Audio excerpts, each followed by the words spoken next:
All right, we are here, and we'll get the sync up working with the clock at the next break. But 11:26 remaining right now. Guy Santos with the first bucket for Golden State. It's Pajemski guarding Garland. They have Draymond Green on Kawhi. That's what we talked about they might do early on. He's really the only guy they have who can guard him. They involve Santos in pick and roll, help off a Dunn. Lopez gets the offensive glass against Pajemski. And it's going to be interesting to see where Kristaps Porzingis is positioned over the course of this game because surely the Warriors want him around the basket, but there he was leaving an open shot. So it is Lopez on Green, Kawhi on Porzingis, and we're going to get a trip on Draymond Green early on here. I'd like to see replay, but that does seem like a reasonable call to me.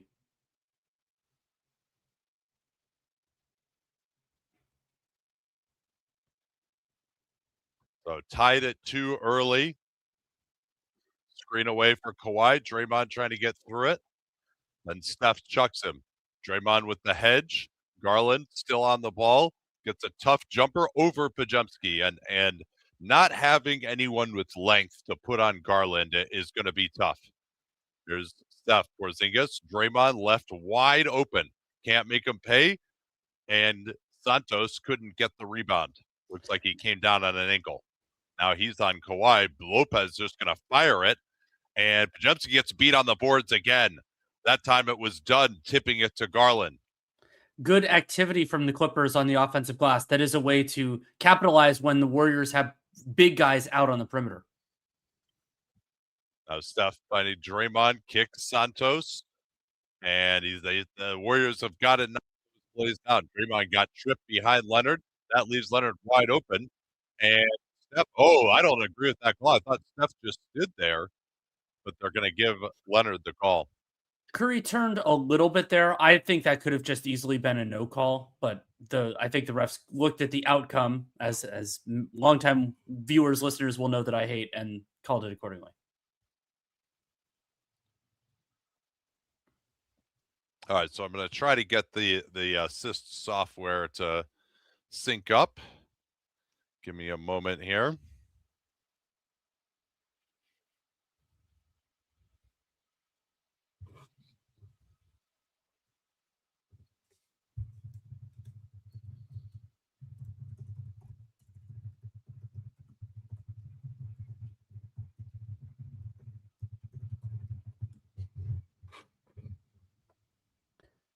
And Kawhi Leonard makes the free throw, gets the Clippers up 8-2, just to get in the habit. 9:45, 9:44, 9:33, 43. Sorry, I can count. All right, and now we should actually have on our screen the scoreboard synced up. So hopefully that's going to work for y'all on YouTube. I don't see what happened there on the miss, but it's 8-2 Clippers as I was trying to get that set up. Steph off the screen, engages Lopez. Draymond open, done. He did knock it away from behind. Great play off of Pajemski. Here's Kawhi, goes right in. Beautiful twirling layup. Steve Kerr not going to take a timeout yet, but the Clippers killing the Warriors in transition and on the boards. And Steph goes down. They are going to bail him out with a foul call here. I didn't see much there, honestly. Think there was a little bit of hip contact, but it didn't look sufficient to me to call it. All right, let us know, by the way, this is our first time here in the YouTube comments. I can look at those, see whether see whether we're having any problems or anything like that. But hopefully this scoreboard now you can sync up, or you can actually go create an account on Assist as well, and they will allow you to sync up and then also get a spoiler-free chat. People will actually have to be in that chat, but yeah, let's we'll talk about the game. Off the screen, Porzingis against Kawhi. He's going to hit a step back on him. No, not going to make it. Gary Payton II is in for a little more athleticism and defense. This is a game where the Warriors are really going to miss Moses Moody. Kawhi got to his spot. Good help by Porzingis, but he's on Garland now. Garland has a layup here from the free throw line. Absolutely nobody on him, and the Warriors defense is getting absolutely gashed, and Kerr is going to stop it now with a timeout. I'll try to pull some preliminary stats as we have this little break while I stop crushing myself inside for picking the Magic in the first game of tonight. That is something I do. I obsess over the mistakes. It's a good thing you're not a gambler. Oh yeah. So the Warriors currently have 6 half-court possessions and have scored 0 points off of those. The only 2 points they scored were in transition. The Clippers 4 points on 4 half-court plays, 4 points on 4 transition plays, and then 4 second chance points already.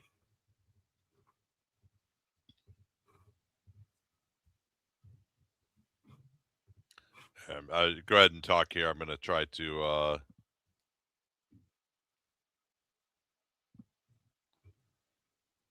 Wilco Pete says that Drummond 3 was the perfect kiss of death of the season. Too bad the season isn't actually over yet. I have similar thoughts on the Magic, but yeah, we'll talk a lot more about that game on Dunked On tonight. But there were some issues I had with Orlando's approach.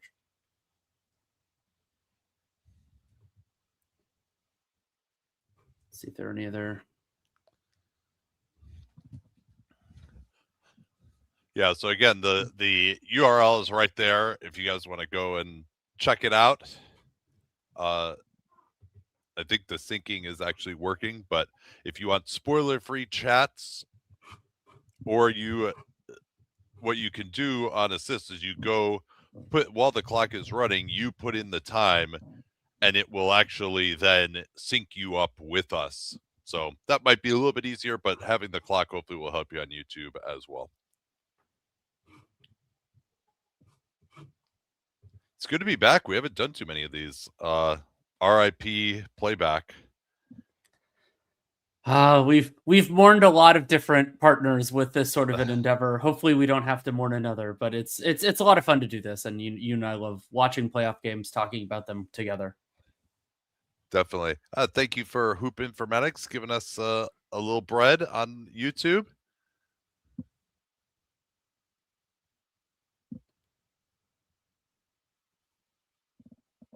Okay, Nate, question. Who do you think makes the more interesting game against the Phoenix Suns were they to win this one? Well, I mean, I think the Clippers are probably better than the Suns. I would like to see Kawhi against the Thunder. So I think that would probably be my preference. I just think so. I guess they have Dylan Brooks to guard Kawhi. The Clippers don't have a ton of wings. Don't have a ton of athleticism in the front court either, which is something that I think could bother the Suns. The Warriors are. I mean, I think the Suns are not that terrible of a matchup for the Warriors because the Suns don't have any really bully ball players, but also, I mean, we'll see if Golden State can get it going here, but they just, like with the Magic, they just haven't had a chance to build any kind of chemistry with this group, even if there are certain names out there that you might think are interesting. And I hadn't thought about it until the broadcast that this is the Warriors' 3rd straight trip to the play-in. They made it further than that last year. We'll see what happens here.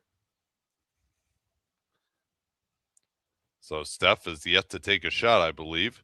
Oh, he had that one, didn't take it, drives in, and there's Brook Lopez with help off of Draymond Green.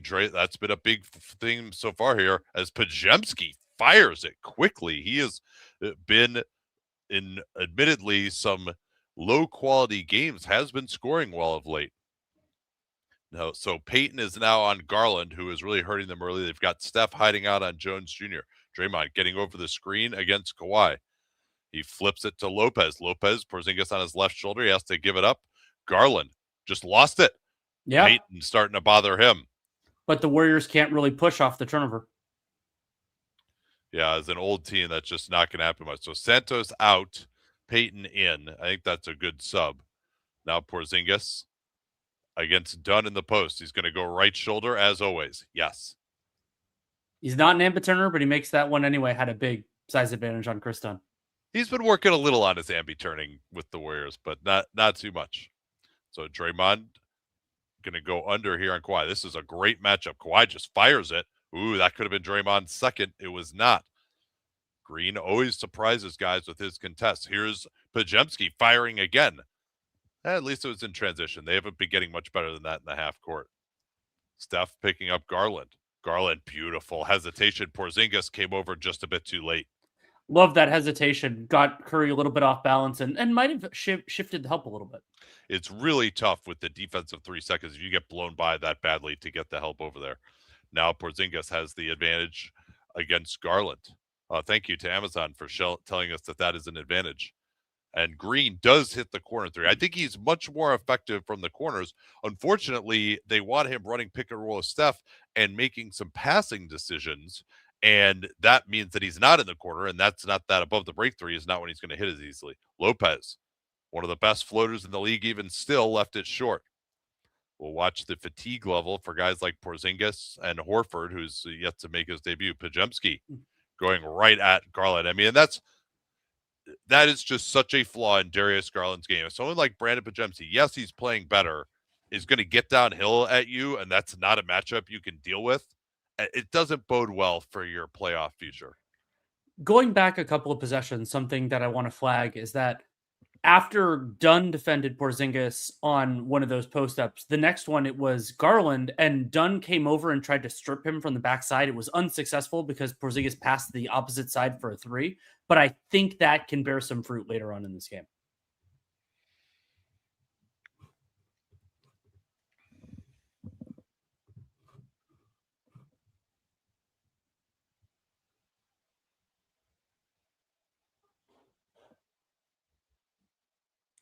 Would really ruin the Suns' good vibes to lose 2 playing games? I don't think so. I think relative to expectations, that's still important. A lot of what went well for them this season can continue moving forward. And there were a lot of good teams in the West. The Suns were more consistent, and they had that late season injury field swoon. But I think it shouldn't be dissuading. I'm sure for Suns fans it would be, considering they were at times in the 6th seed. But if they lose to the Blazers and to whoever wins this game, I don't think there's a lot of shame in that.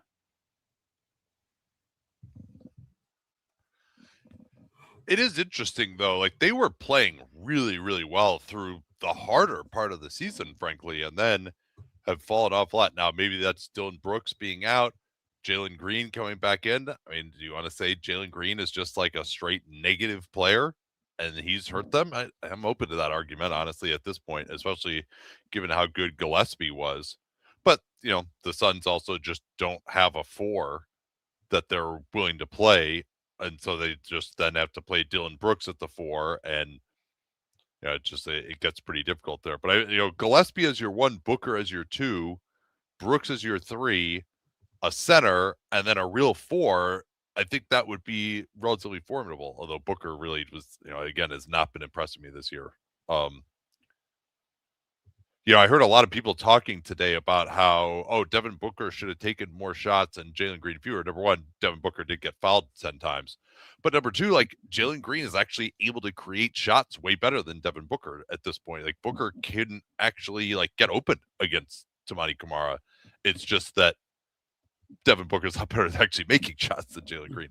Although, Jalen Green taking too many shots was not their problem last night. I don't think. It was their defense at the end of the game.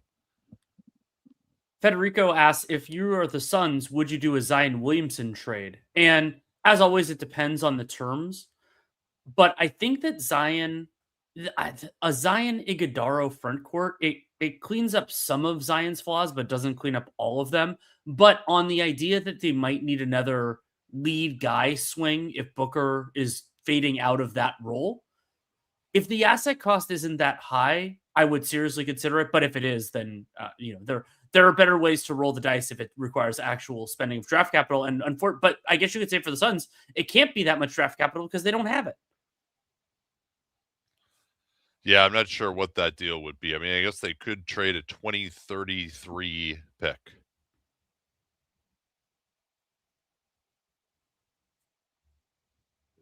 So let's see if Golden State can get some defense going here. And I mean, I don't know what they're going to do defensively on Kawhi if Draymond goes out of the game. As you're seeing, Quentin Post still in street clothes. He actually could have been an important player for them in this game. And it is still Draymond and Kawhi. I mean, that's worth the price of admission alone. I've really enjoyed those matchups so far. Warriors actually providing some pressure. Melton is another interesting player for Golden State. He was playing great for them, and then I think kind of wore down a little bit. Draymond, as Kawhi goes right, he steps up. That's got to be a charge. How is it not? I thought he was there. Maybe there just wasn't enough contact. Santos wasn't looking for the pass. Now he has it.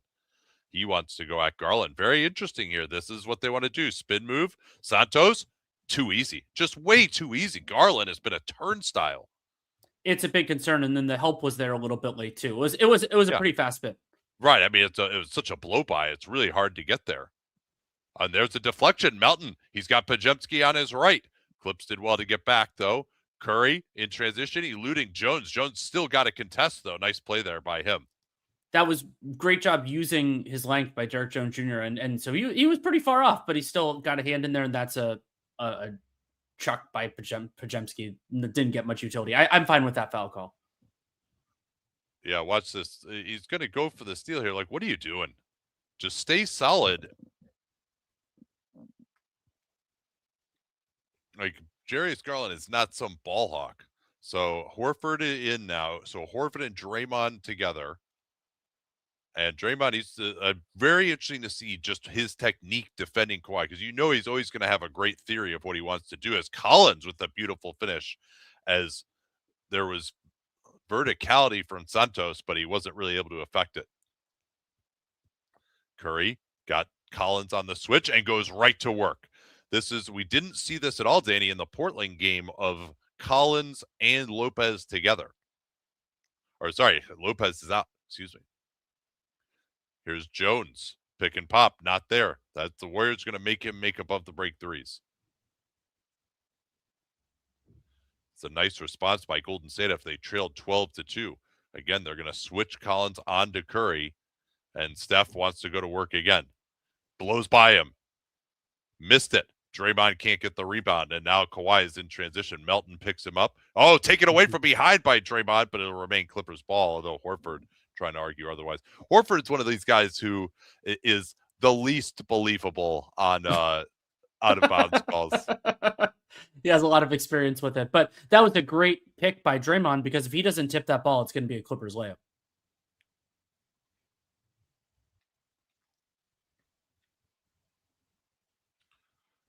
Garland getting around Melton. Then the three by Collins above the break. Nobody even close to there for the Warriors, and Collins just goes right in. Especially with Draymond guarding Kawhi, the athleticism of Collins could hurt the Warriors at the basket. Horford on the post up goes right in for the dunk.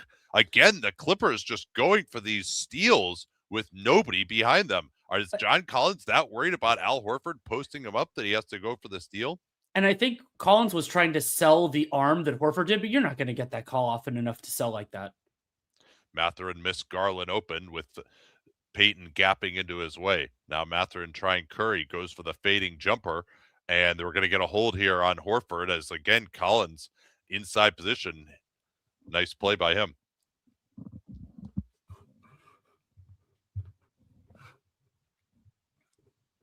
And that is the third team foul on the Golden State Warriors. The Clippers only have one. And there's an example of how Kawhi is not the help defender that he used to be. Just didn't really even try to make a play on Horford. Like, his rim protection numbers have been pretty bad for a while. Like, he'll make plays on the floor, but he's just not going to try to jump at the basket. So loose ball foul. Clippers have it into the post. Kawhi going to try Draymond here. Let's see what happens. Three guys come over. Kawhi fading away over Draymond Green. What a shot. That's just nasty. Draymond was there, but Kawhi Leonard made that. Yeah, we'll see if he can continue to make that one. Now Melton off the Peyton screen. Melton on the move. Not really a very good shot there at all. I also like that contest from Jordan Miller. Oh, I forgot Steph's off the floor. Actually, yeah, any shot you get off is a good shot. Draymond got a good contest there. Kawhi almost made it anyway. Warriors just need to survive with Curry off the floor here, and that's part of why they're bringing Melton off the bench. Pajemski's in too. Probably their two best creators outside of Steph. Into the post, Horford likes to go left shoulder here, and defensive 3 seconds is called. It's been quite a night for that. There were at least two called in the first game. There were two called in like 5 seconds, like about a minute from each other. Weren't there 2 double dribbles in that first game too? Yes, also there were 2 double shots. Although, of course, Amazon never gave us a replay of the second one because VJ was like, no, I didn't actually touch the ball. But also that could have just meant it was a carry. Podziemski as the technical free throw shooter, wouldn't have been my choice. Oh yeah, I didn't get to talk about that last night of Denny Avdia shooting a technical free throw when Drew Holiday was on the floor. Yeah, I mean, Avdia has shot 80% from the line this year. Yeah, it's not as egregious as some other ones, but like LeBron. yeah. Has LeBron ever once shot 80% from the line? I don't think he ever did. Porzingis is back now. He's going to go to work against Mathurin. Mathurin trying to keep him off that right shoulder. Melton, Horford pulls it. And Warriors that's kind of what they're reduced to with Steph off the floor. It's almost more three-point shooting even. Miller, good play by Melton, man. He's got great hands. Nate, to answer your question, no. LeBron James shot 78% from the line 2 separate seasons, 08-09 and 24-25, but he never hit 80.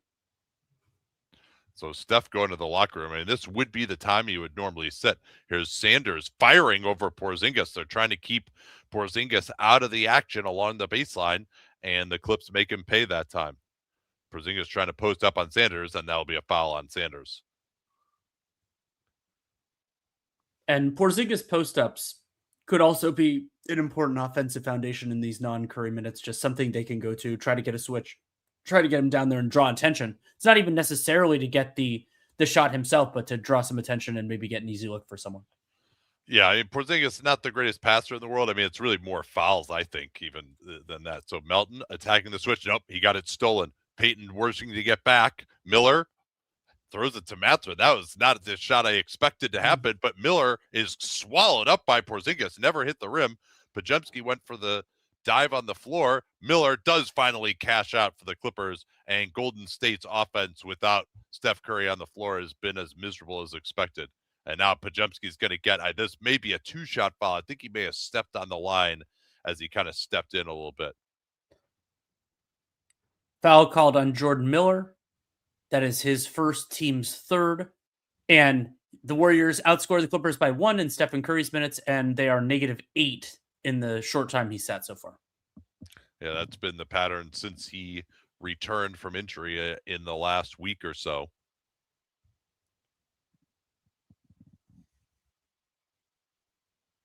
So hopefully it's nothing of consequence for Steph Curry. I didn't see much or see any acute thing happen to him.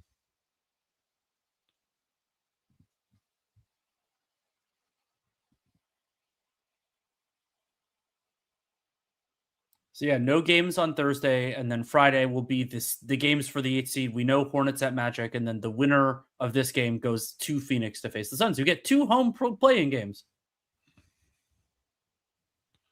Yeah, so my feed's kind of stuttering, by the way. I may have to. Well, wow, Porzingis, that's what I just missed. Yeah, was Porzingis going to get tip dunk off a missed free throw? How did that happen? That's not very good boxing out. So this is interesting here. Ty Lue getting Kawhi in here with no Draymond. See if he can get to work. Horford trying to come over in the strong side zone. They just go straight for the double team. Mathurin eluding Horford and twists around. That was not very good defense by Horford. I think you got to just stay down, make him make that mid-ranger. And I like Benedict Mathurin putting his head down, doing some fakes, but driving towards the basket instead of settling for a jumper. Here's Melton. Porzingis against Mathurin at the elbow. Likes to turn right shoulder here. Tried to do it. There was the help. 3-pointer by Podziemski is off. And nice rebound by Kawhi. Warriors got those free throws from Podziemski. That's all they've gotten. And now they're going to get a foul on Melton. I don't think this will be a shooting foul. I don't think so either. And that'll be the 4th team foul on the Clippers. So it shouldn't be, or on the Warriors. So it shouldn't be free throws on the Warriors.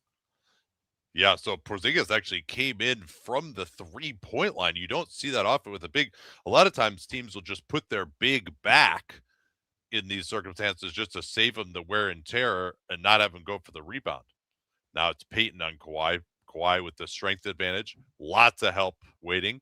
That leaves Mathurin open in the gap, and he drains it.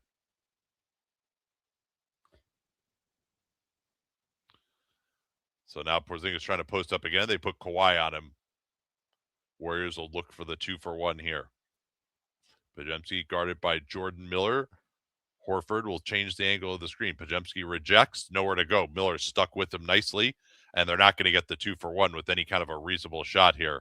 Podziemski, tough step back too, and you guys are seeing a lot of what we've watched in Chase Center the last couple of years. Hard to get a 2-for-1 when Brendan Podziemski is the initiator. Yeah, I mean, he just does it. The way he shoots the ball, he can't really get his jumper off. This guy can get his jumper off, though. 4-second differential, double teamed, steps back. Nice rebound by Podziemski. There's time here. They throw it ahead. Porzingis. Oh, but he couldn't squeeze it. All right, I got to refresh here. My my feed is really jumping. Hopefully, we may have to just sync up again. You guys can see the beauty of what it's like to try to do these live streams. So Tyson asked Steph to the locker room, and as a general rule, and this is a hard thing to know necessarily, is that a player going to the locker room at their usual rest time is not a signal to me. I understand why the cameras are going to be there, why the cameras are going to catch it, but it's once a player deviates from their normal rotation in terms of when they come in, when they come out, and there's a locker room thing, that's when I really get worried. Oh man, this is gonna be a disaster if I have to restart my computer because it like can't handle all this shit that we're doing right now. It'll take me so long to set everything back up again. I'm gonna try to close all extraneous windows. So Ben says Amazon's coverage of the play-in has been disappointing, especially with the sound being ahead of the game action. So I'm actually surprised that people haven't noticed. This is the sound being ahead of the game action has been true for national games for about 2 years now. ESPN had this, and I would send things periodically through the appropriate channels. It's about a half second ahead. A lot of broadcasts have been like that. I don't know how or why it's happened, but it's been like that, and it is more noticeable on some of the Amazon calls than it was before. Yeah, it has been an issue. I think my tweet may have attracted some attention. Other people were tweeting about it too, but all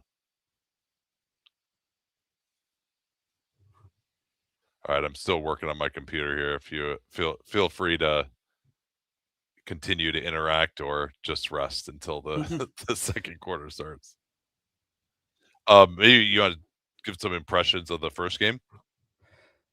Sure. I thought that the lack of fight that the Magic had overall, with the notable exception of Anthony Black, and I mean fight in terms of playing hard, not fight in terms of trying to start stuff, was noticeable.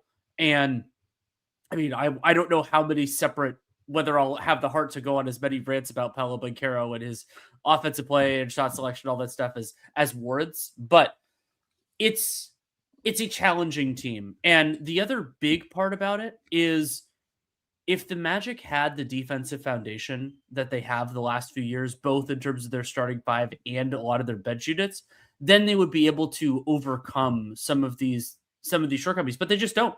The amount of circumstances, and I noticed it early, I'm like, Kelly Oubre is getting wide open on these threes. What happened to Island basketball? Because they were just leaving Kelly Oubre open, and he's not a total horrendous shooter. He can do a lot of it. He can make enough open shots, and so I was disappointed in Orlando's defensive execution overall, and that was an important part of it for me. And yeah, I'm like, we've gotten a few comments on this. I'm not saying all of the Magic players were bad. I'm not saying all of them were like that. There were a few good moments. Anthony Black was probably my favorite, but it's, as a team, their diligence, their competence was not what I'd like. Steph apparently back on the bench, has his right knee wrapped up. That was the knee, of course, that's been giving him trouble. Yeah, if you guys see me looking at my phone, that's just so I can check Twitter, because my computer is doing everything it can here to keep all these streams going.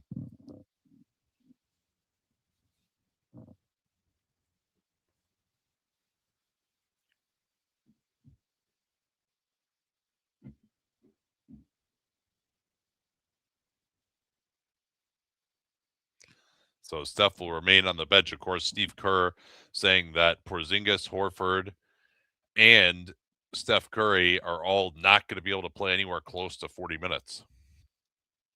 And that's going to be a problem for the Warriors, as we've seen. They're already, what are they now, -10 without Steph? Here's Pajemski on the move. Oh, he almost rattled that in. Yeah, they're trying to pair up Draymond with Steph as well due to the offensive considerations. But this is a part of the problem for Golden State is they also have a pretty poor passing group out there in addition to all of their other deficiencies.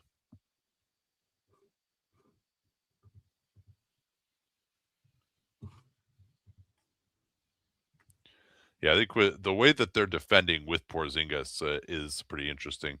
By the way, am I still synced up with you? I'm on 3, 2, 1, 20, 19.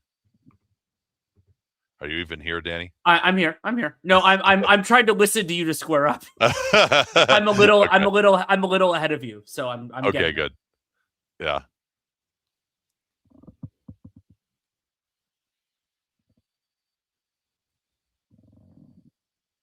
So a 9-point game here, and Melton rejected what looked to be some screening action and got chucked. Clippers continuing to hide their center somewhere else, not on Porzingis. Sorry, go ahead. No, it's fine. We'll talk about it later. Melton with Collins switching onto him. Melton gets past him to his right and scores over Dunn at the rim. Nice play. Dunn maybe needed to step up a little earlier than that.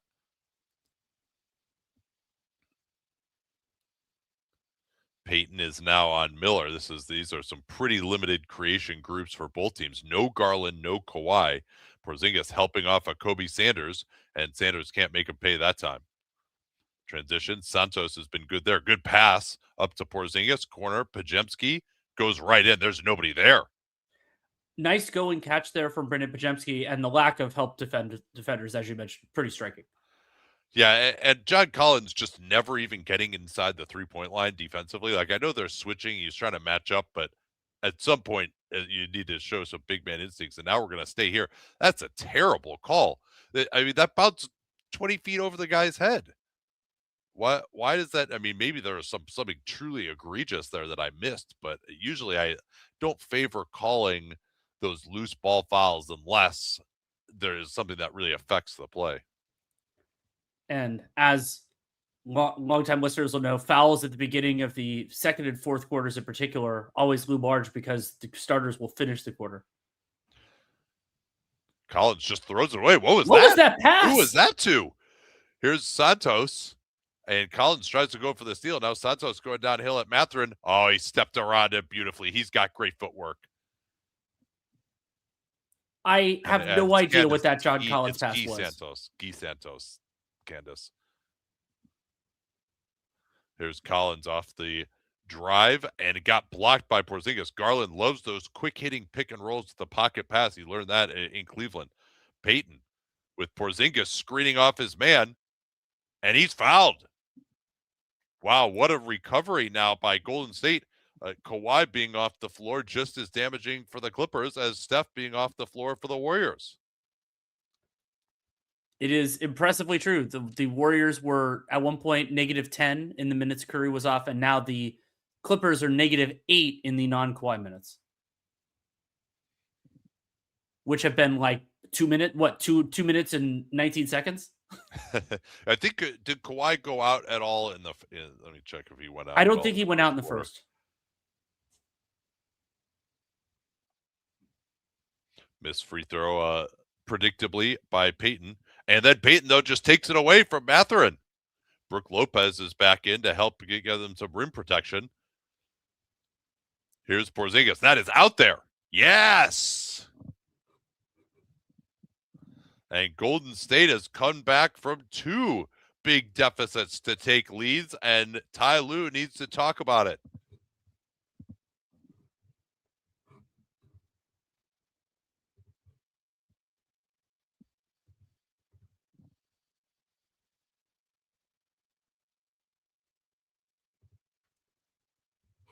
Let's take some questions. Which of these 3 teams do you want to play the Thunder? I think the Clippers are the most compelling. I think that even though they're not a totally complete team, I would be interested to see how the Thunder defense, what they do against the Clippers. That would be interesting. If the Warriors were full strength, it would obviously be them. But with the absences that they're going to have in a theoretical series, and so I would rank it. And I think the Suns are totally fine. I think that would be but I just don't think it would be as interesting a series because the Suns extremes aren't extreme enough to really be a lens to analyze the Thunder. Yeah, I think probably the Clippers, just because Kawhi is easily the best player of any of these guys, is considering how limited Steph is right now. So and I think Jeff Van Gundy, Ty Lue, seeing what they come up with defensively, like Chris Dunn and Derek Jones Jr. actually guards Shea pretty well. So, but I mean, I think that's going to be a series I'll probably be rooting for it to be over as fast as possible.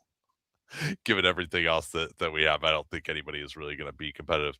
I like Portland could actually been kind of interesting to me, but I think Portland is the only team that I'm interested in seeing really in the playoffs among those three. Somebody was asking who the play-in MVP should be named after, and I don't know enough about because some of the guys who played in it Arturas Karnisovas.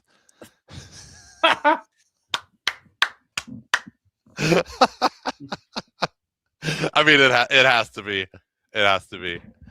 That would be a great Twitter poll to put out, just like who should it be named after. Who are some of our other options? Kobe White's been in a ton of them, right? Yeah, no, I mean, I think has he participated in it every single year? No, in 21 they did not make the play in 21.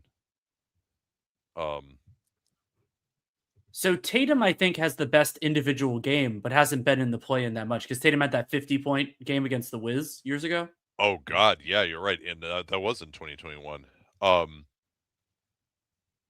No, I would say Avdia's game yesterday was better than Tatum's.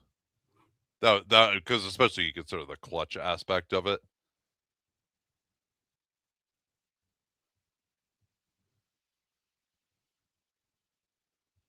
That's a great coach. I think it's got to be Arturas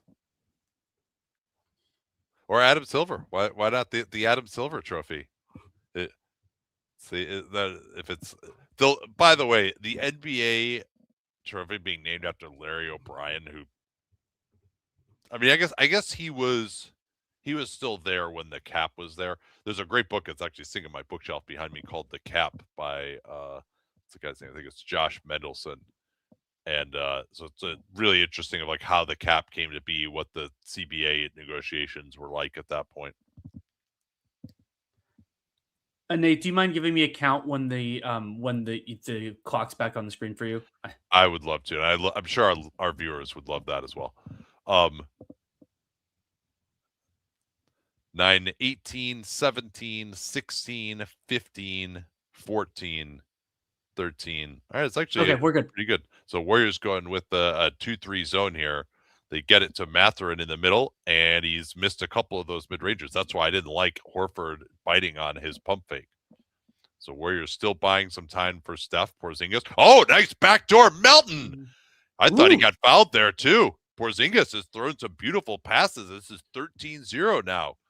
And Kawhi remains on the bench. Still back to that 2-3. I like this alignment here. Clippers don't really know what to do. If it's a Chris Dunn above the break three, you don't think they have the solutions, but that time Chris Dunn cashed out.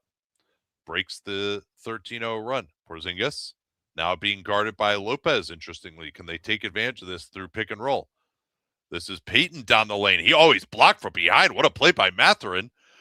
Done with Porzingis going for a useless steal in the backcourt. Leads to this 3 by Garland. 2 in a row by the Clippers. And that gives them the lead back 37-35.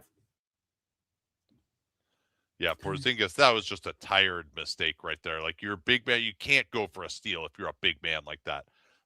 As now Melton on the attack, and he's going to get fouled again. He's had a lot of juice as Steph is headed to the scorer's table. Darius Garland simultaneously being the leading scorer in this game and by far the worst defender seems about right for how he's played this this part of the season. Man, that's one of the best passes I've seen Porzingis throw. That was just right by the ear of Mathurin. Melton, another missed free throw for Golden State.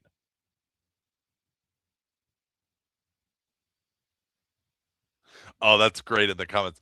The play-in MVP trophy should be named after DeMar DeRozan's daughter. For those who don't recall that, she was screaming and making Raptors miss free throws.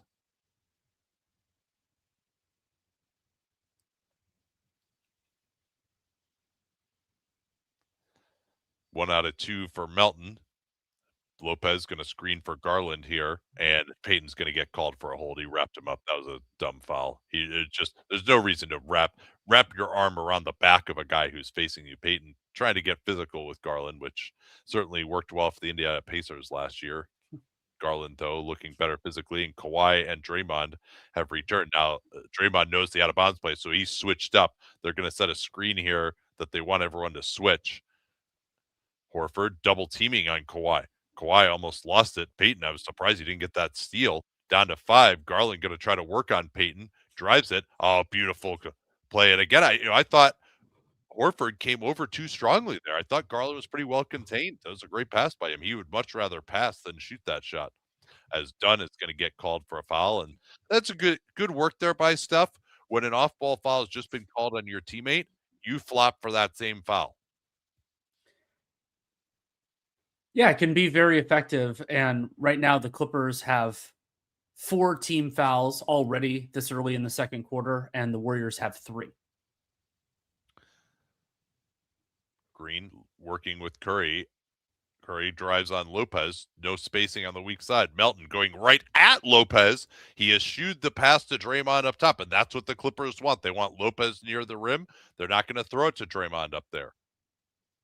Now Lopez working on Horford. This is a matchup of 2 old Lions trying to keep him off that left shoulder. Lopez, he's developed that as a counter move. He didn't really counter much, but Steph just didn't really even try for the rebound. Payton was involved, and it looks like he's going to get a foul, which was great work because there were 2 Clippers in position for that board. Yeah, I thought that was good. I thought that was more likely to be a foul on the Warriors than on the Clippers based on the positioning of the players.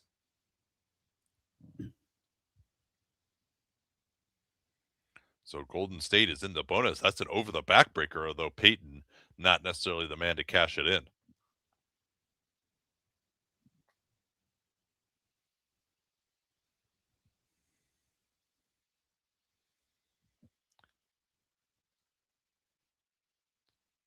Gary Payton, of course, came up as a point guard, was for a long time one of the most athletic players in the league, but never really found his footing beyond journeyman status until the 22 season with the Warriors. Then he left for a big contract with the Portland Trailblazers, was never healthy with them, blamed their medical staff. The Warriors traded for him back, giving up, I think it was 5 second-round picks to do so at the 23 deadline. But then as it turned out, he wasn't healthy. Draymond getting over the screen. Kawhi working on him. There's more help from Melton. Dunn is the man who's open with Melton helping off him. Horford, again, probably an overhelp, honestly. But the Warriors get out of it.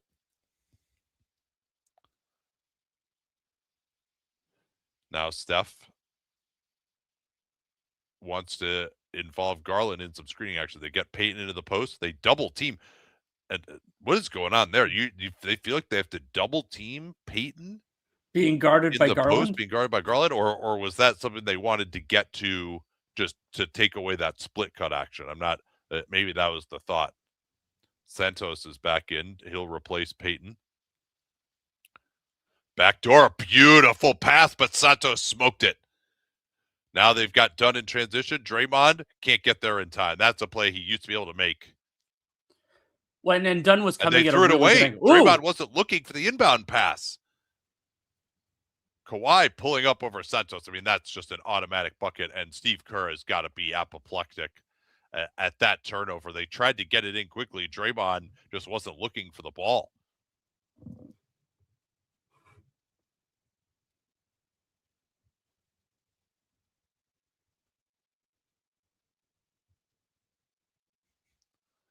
That's good. Teams can't be getting into the bonus this early in a quarter with these late East Coast start times. Well, if the game's good down the end, you can always watch clutch calls in the morning. Federico says, would you protect Paolo Banchero in an expansion draft? Ooh. I'd want to see him with another coach first. Well, you'd get that chance, theoretically. You'd get that opportunity because... Well, yeah, I mean, so you're saying if there was an expansion draft right this now? year. No, I would say no. Especially because for the Magic, what that savings does, getting him off your books, like the theoretical version of an amnesty provision, what that does is it saves you money. It doesn't give you that much more flexibility. And I'm guessing that teams would be interested in Baker. I mean, that teams would be interested in potentially getting him. He has talent and everything else like that. So I'm low on Paolo Banchero right now, extraordinarily low, but there's a line between that and just giving him away for nothing. Yeah, because what are you doing if you're going to trade him? Unless you think you could get like the number 4 pick in the draft or something from the Kings. There's really no point because like the theory of your team is over then anyway. So you might as well just give it another shot with a healthy Franz. I mean, poor Franz, like got that knee hyperextension at the end with Carter just running into him. Just so we have it, if all that you did was you took Paolo Banchero off the Magic books for next year, they would still be over the salary cap. They would have wiggle room under the tax, maybe to use the non-tax pyramid level, depending on what goes on with Jonathan Isaac. But it's not like it would make them a real player in anything. It would just save ownership a bunch of money. The other question is, how many players could you protect? Usually it's 8. It's been 8 historically.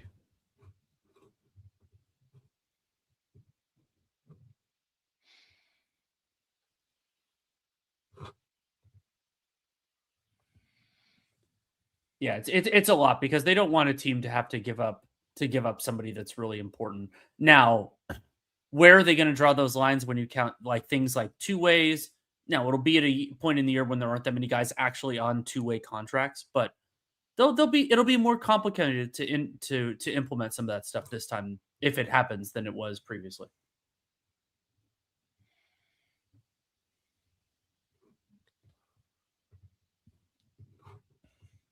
Yeah, I mean, Paolo had one of the worst offensive games I can remember from a star because he not only was he turning it over, not only was he missing shots, but then they also like PG was on him, and the plan was for PG to just hang out in the middle of the floor and disrupt everything. Like Paolo missing those 2 corner threes in the last 5 minutes, like that was perfectly indicative of what the strategy was. So Paolo, not only was he killing them with what he was doing himself, but then what he was not doing was also killing them.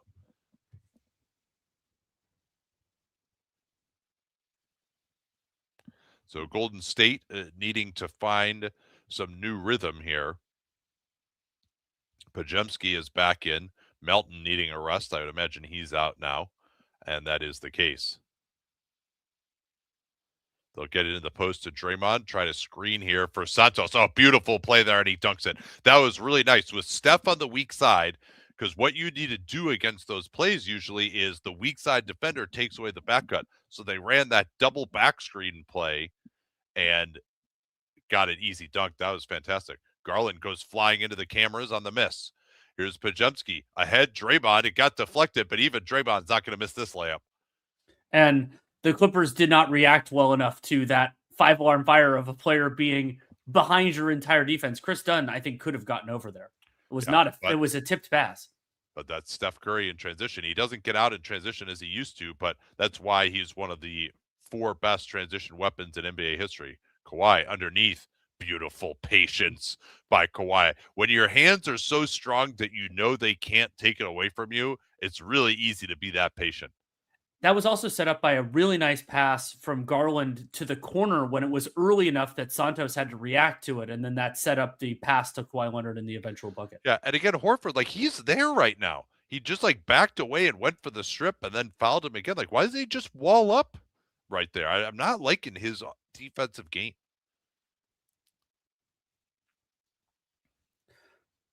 Kawhi Leonard tonight so far, 10 points, 4 of 8 from the field, and this will be his third free throw attempt, and it goes in. You know, it'd be a pretty good Watfo is, does Al Horford return to Boston next season? Steph on the Iverson cut, comes off the Santos screen, boom, behind the back at Garland. Horford wide open, can't get it. Good tip out, Pajemski. Draymond says Santos should go screen. Steph is open, but that's the right call. Santos just slammed right into Jones as he was coming out, and they didn't really need to do that. It would have been a good look anyway. They got a little overzealous and takes away the 3. Yeah, I mean, obviously moving there just. But Nate, we need a 10-minute review to see whether that foul occurred before the 3-pointer. Thankfully, it was an offensive foul. Kawhi fadeaway. Draymond with a good stop. Offensive rebounding really starting to hurt the Warriors now, though. And that was a fantastic pass from Chris Dunn. Really quick reaction to get the back to bucket. With Santos being guarded by Garland, they try to involve Garland in the pick and roll. Steph going to just work him one-on-one here. He waves Draymond away. Steph stepping back. They go to the switch double. Pajemski, can they make him pay? Horford, three-pointer? Nope. Short. Rebound, Santos inside. Santos stripped, no foul. It'll remain Warriors ball. That could have actually got off of Santos. I think it hit the ground, but it could have hit his foot. And the Clippers seemed like they were in position to get that rebound, but then the Warriors got it back. Hey, I love that pass from Chris Dunn. This time, Steph got another illegal screen. Derek Jones Jr. has drawn 2 in 3 possessions. Jim Mazzulla would be proud. Let's see this one. Yeah, they let you set that butt screen these last 10 years or so. Draymond not quite stationary. Now they go at Horford. They blitz and then help off of Dunn to take away the roll man. Dunn still working on Santos, goes right at him. Missed it that time. No rebounders for the Clippers. Now Curry going to go at Jones. Jones staying with him. Jones still on the ball defensively. No foul for Steph. And then everyone's taking their time getting back. Let's see. Oh, Santos did hustle.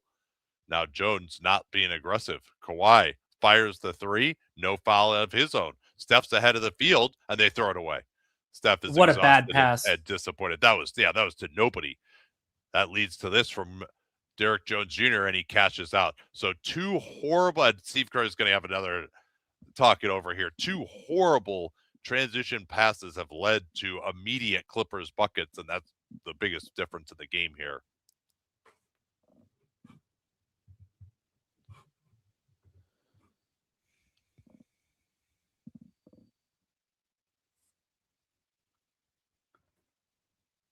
Franz, so going back to Paolo and the Magic, Franz leading them is more beneficial in the cap space. It is, but you can do that without having to trade the guy right away. There are other ways to potentially solve that problem. And I think that the Magic should consider it, and another coach would be a part of it. And that's a part of the reason why I'm mad at myself that I picked the Magic, is that I don't think that Jamal Mosley, as much as he's gotten those guys to buy in defensively, even if this year's been worse, he's not creative enough offensively to maximize what is a complicated fit. And I would want to see what another coach can do there before burning the opportunity on a talented guy who we know is burned out. And I mean, I think there's a very, very good chance that Paolo just isn't that player, that he isn't worth it. But you have to take the chance, because you don't get players that talented very often. And so you have to roll those dice a little longer than they have, unless you're trading him for real value, in which case, and I would, as the Magic front office, I would be seriously considering that, of course.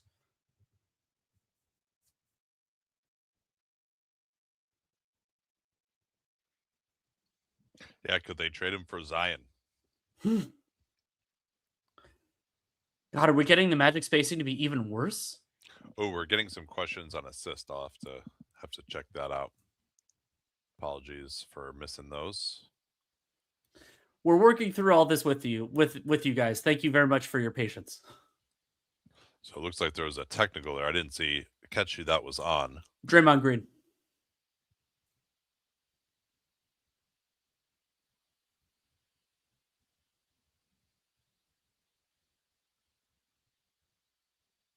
Yeah, he says no more that he teed him up. That's great. I like, is that guy's name? Is that Sean Corbin? Is that the referee? That referee? I can't remember.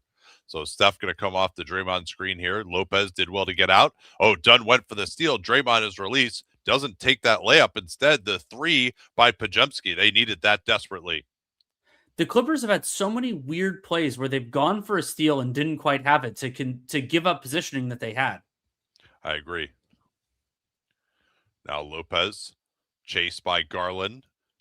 Pajemski gets through the initial screen. Garland working on him. Goes up with the left hand, left it short. Porzingis the rebound. Porzingis back in now. He hasn't played much with Steph. Green in the corner, setting up Curry. Anytime the Warriors can get transition, and Steph now limping a little bit, it looks like, but anytime they can get transition, that's where Curry can really be effective. Santos went for the steal, and he fouls Jones, but Jones, I think he hurt his right ankle. He's holding his shin a little bit too. Yeah, that's ankle. what guys do when you hurt your ankle. Yeah, I mean, yeah. Hopefully it doesn't even necessarily mean a high ankle sprain, but yeah, hopefully this one is not too bad. Let's see what happened to him if we get a chance. Amazon's not unbelievable with the replays. Yeah, actually, Danny, would you mind keeping track of the questions on assist? Because I too. This is more inside baseball here as Jones got knocked down and twisted the ankle. I think he's going to be okay. He's got to shoot these free throws because they're in the bonus. I wouldn't want to try to guard Steph Curry with a sprained ankle. But I can't see the questions because I have to have. I guess I could open it in a new browser, but I will get on it. I am not on it now. I will be soon. We'll see if my computer can handle it, but I'm hopeful that it can. Yeah, I have to have assist on 500% magnification because I'm sharing that tab in StreamYard, and that's what enables the scoreboard to look the right way. Jones looking for another one of these free throws here. Another good response by Golden State, though, as they had gone down 10. Let's see how Jones is moving. It's the right ankle. And they'll put him in screening action immediately. Good defense, but now they've got Garland on Steph. They'll switch back, re-screen, and now they do give up the switch. There's a switch double here. Steph drives into two guys. He went down, and he is going to get a foul. So he'll get 2 free throws. Yeah, if I'm Steph, I'm going to try to go really quick when Garland is on me, and I'm not going to try to drive into the paint. Because if Draymond is on the floor, Lopez is just going to be standing right there. So I think his best option is try to break Garland's ankles or get to a step back from up top rather than getting into the paint. Because with Draymond on the floor, there's just, your only other option, like if they had one more real shooter you respected, maybe Draymond could go set a screen for that guy, a flare screen or something. Maybe that could be Porzingis potentially, but they're not really even helping out Porzingis that much.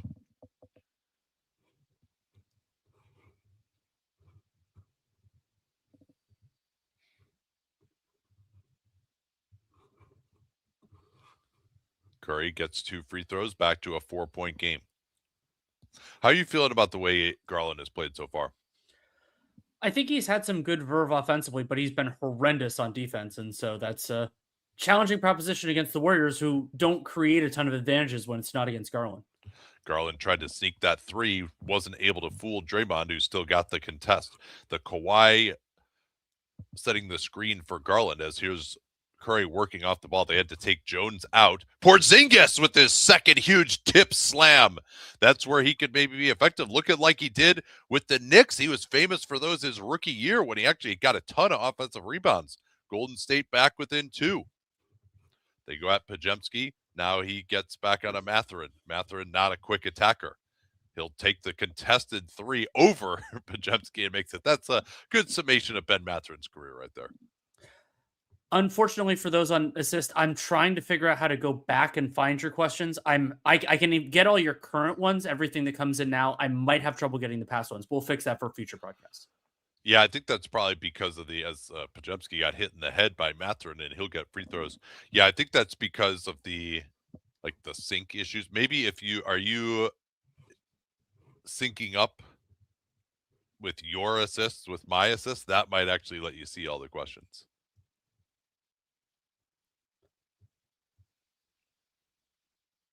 Oh, you're saying just because you just turned it in right now, there's no way to go back, but like it's just starting to load the questions. Yes, yes. Oh, okay. All right. Yeah. Yeah. So it's just once you so it'll probably be fine though. Yeah, I think so. Missed free throw there by Pajemski. The wall is he shooting at the wall right now, or is that in the second half? I think they are. I think I saw them holding up the waves. I think that's the wall side.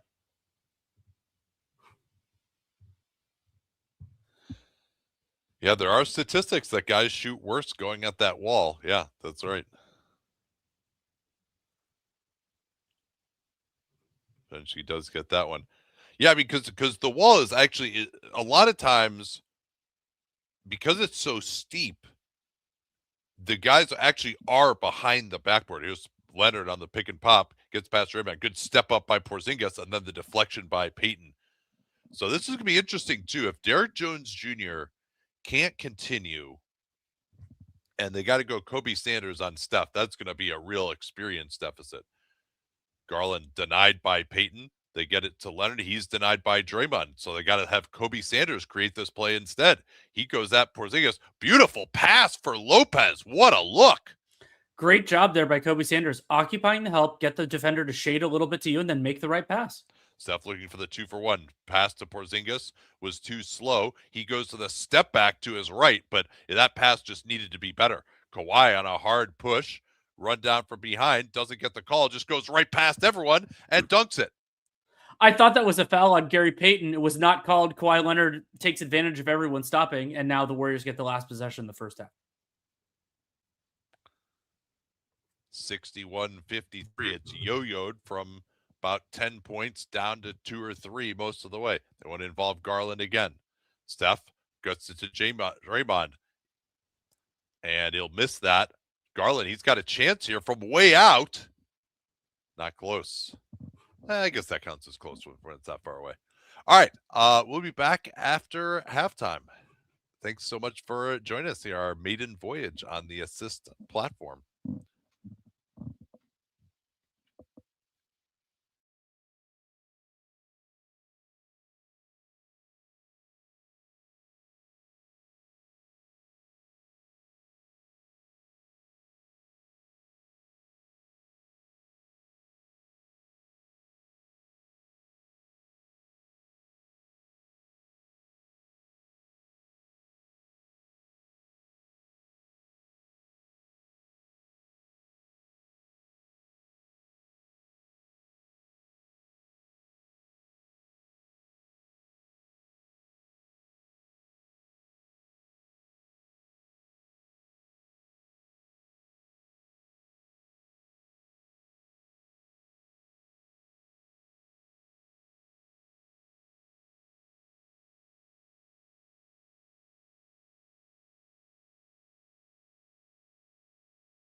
right, we're back here. First half impressions for me. Al Horford really struggled on both ends, I thought, particularly defensively. He's going to have to play, of course, because they don't really have another option there. But he was negative 18. The Clippers really struggled with Kawhi off the floor. And Warriors really struggled with stuff off the floor for a while, except when Kawhi was off the floor as well. So those times will be something to watch, and then how many minutes they can play, the Warriors guys can play, because I think Porzingis was really good. If as much as they can get him out there would be really useful. Clippers winning, outscoring the Warriors in transition 18-16. Though they've actually been less efficient. They just had more transition opportunities. Neither of these teams runs off of makes, of course.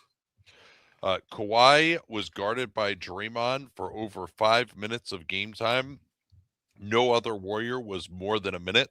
And they tried to mostly match Draymond's minutes up with Kawhi. I thought in the half court, when they could get that matchup, it was pretty good.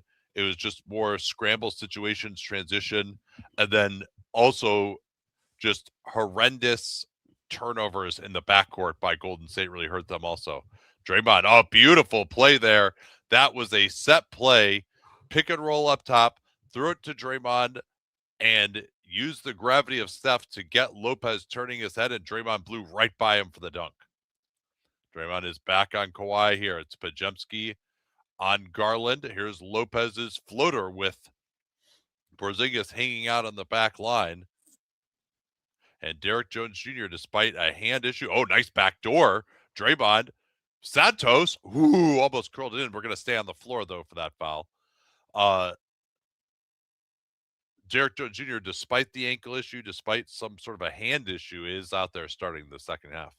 And good to see him out there. We'll see what he can do mobility-wise, because he's the primary on Steph Curry. Yeah, that remains the case. Porzingis now backdoor. Warriors getting into their passing game more. But then another throwaway by Golden State. Dunn has Garland for three, wide open. Couldn't catch it up, but Garland knew where it was going, picked it up. Jones has a three. That missed too. And the Warriors run a lot of single option passes that teams can eventually get used to and jump. What a steal by Jones. Two terrible turnovers, though, by Santos back-to-back. We'll see if Steve Kerr's going to take him out. Then Santos gets blown by, and Garland hits the layup. 10-point game. Darius Garland and Kawhi Leonard have combined for 27 of the Lakers' 65 points. Into the post, they have to straight double. Porzingis coming downhill for the jam.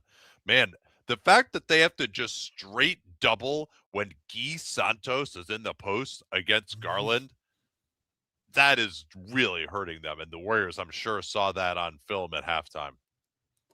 Warriors' passing game has been excellent here to start the quarter. Kawhi working off the ball. Draymond backing off. Now gets into him as the screen comes. They blitz him.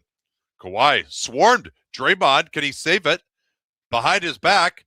And no, Warriors can't get it. Good job by the Clippers getting back into that play. They force Garland to his left hand. Porzingis in a drop coverage. Tells Santos to get back there. Lopez, another floater. He hasn't had the touch on that shot. Throw it ahead to Curry, who hasn't had much ball time here. Good job by Jones running him off the line, but Porzingis is open. And again, the transition play for the Warriors, if they can get Steph moving like that, the threes will be open for other guys or the layups. And it feels to me like we're going to have another story in this one of the Warriors will hold their own and maybe even outplay the Clippers when Curry is on the floor. And then we'll see if they can maintain anything when he's off. Pajemski blocked Garland from behind. Garland was trying to deal with Porzingis. Now Curry blowing by Dunn, flips it in. Nice 7-0 play Warrior run. Steph Curry, 10 points, 3 of 10 from the field, 1 turnover, 1 assist. He does appear to be laboring slightly on that knee. Kawhi with Santos on him. He's going to shoot right over him. Just not good enough by Guy Santos. Your help can help you, but you have to actually make him go into the help. If you don't have the length, you can't lay off like that. Kawhi has had the matchup on Porzingis. Now Santos just going right in on Garland. That leads Lopez helping. Draymond missed the three.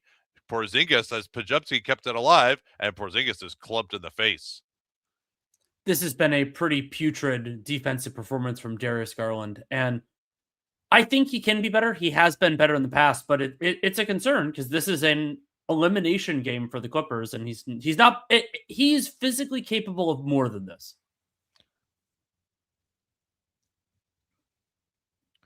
Yeah, this version of Kristaps Porzingis is a pretty interesting piece for Golden State. I'm not sure if are they going to look at this because Porzingis got hit in the face? I didn't see anything flagranty there personally. No, maybe the referee just needed a towel. Don't forget to bring a towel. Oh, so it looks like the referee he might have hurt his calf or something there. Ooh. Wouldn't it be better to just have him like standing under one basket?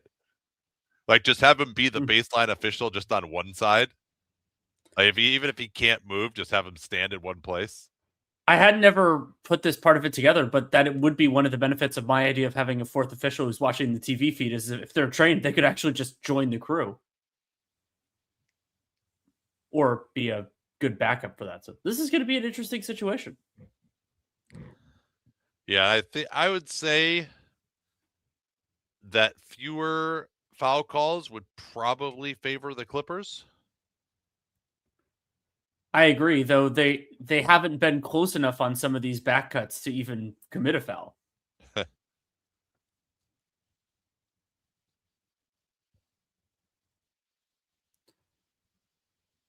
Kristaps Porzingis night so far, 14 points, 6 of 8 from the field, 2 of 4 from 3, 4 of 4 from 2, 5 rebounds, 3 assists, no turnovers, 2 blocks. So it's actually Sean Corbin, who I thought the other guy is actually the alternate official. I see he's not warmed up at all though. What's he gonna do? He's got to let him run a few sprints, throw a few pitches out down there in the bullpen. Born ready, stay ready. I don't think it's possible to stay ready at that age. I could attest to that. Yeah, what is number 60? Is that like something Colvin? Is there a Sean Corbin and a Sean Colvin? I should just look this up on my box score. Unfortunately, if I open one more window of Chrome, my entire computer might crash. Number 60, right? Yes. That's James Williams. Close enough. Number 60 is James Williams? Well, I mean, let me try to find a different. I have multiple ways to get at this. I mean, it should just be on the NBA courtside box score. It usually just says at the bottom. But anyway, free throws for Porzingis. And Warriors have struggled at the line. So now we are seeing for the first time, they're going to take out Garland and go with John Collins. The Clippers get a lot bigger here. And maybe the thinking is with Gary Payton II coming in, as Porzingis missed both free throws. With Gary Payton II coming in, you're kind of obviating the move of having him guard Garland. He needs a rest anyway. But this is very early to take out one of your sensible stars. Good defense by Draymond on Kawhi. And then he gets back to take it away. Beautiful play there. They've played great pick and roll defense. Oh, Steph tried to get the foul. Jones took it away cleanly. He tries Draymond, and what a finish that is. Gets to that left hand, and what a play by Derrick Jones Jr. there. Steph thought he had the foul, and Jones just took it away from him.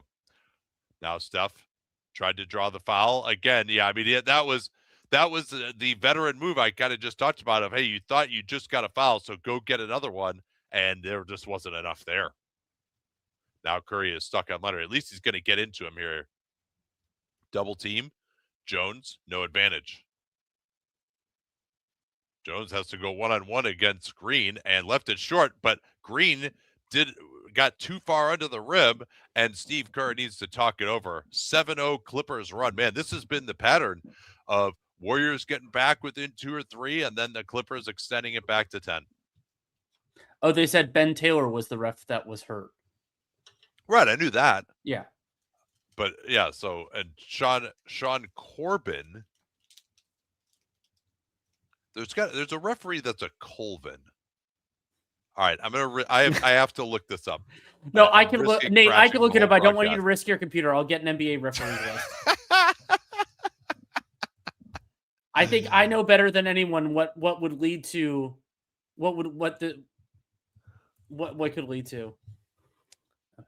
Referee biographies. Who is I'm on my- the I'm on the NBA association site. All right. Who's my favorite role player to watch all time? That's a good question. I mean, Dennis Rodman was a role player. Nate, there's a Yeah. Corbin and a Cutler, but there is not a Colvin. All right, so number 60 is James Williams. Yes. Wow. Okay. Wow. It's probably good for my analysis that I don't pay that much attention to who the referees are. I think people just get totally obsessed with that shit. There's a lot more noise in there than signal, and you also just sound dumb if you're totally obsessed with that stuff, I think. The ones that I know are the ones who, because some of the with the replay reviews and all that sort of stuff. But that other than that, I'm woefully limited. By the way, I can see Colvin in the background, like doing some squats to warm up here at this time out.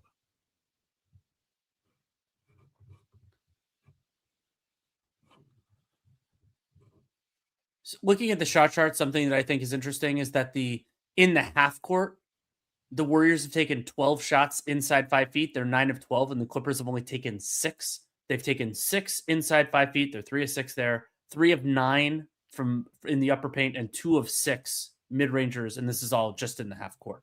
Overall, the Clippers have taken 17 shots at around 5 feet, and the Warriors have taken 19. Yeah, Clippers really have been beating the Warriors in the floor game, second chances and transition.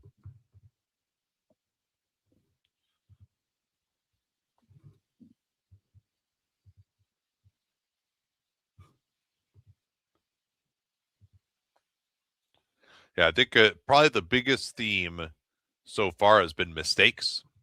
That the Clippers have generally made fewer mistakes than Golden State. Because just turnovers in the backcourt, just bounce a mid-ranger that just bounces over on everyone's head right back to Derrick Jones Jr.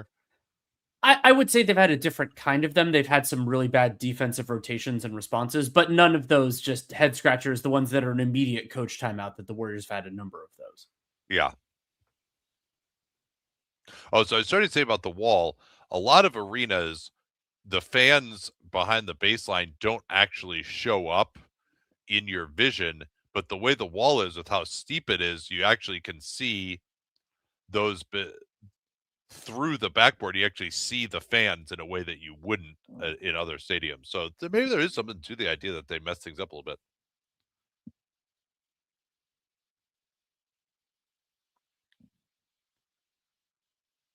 And so it looks like this is Porzingis out, and I think Santos came in for him. Yeah, they're going green at center here now. Into the post, Santos guarded by Leonard. They want to get Curry screened for by Draymond when he's being guarded by Lopez, and Curry twists his way into the lane for the bucket.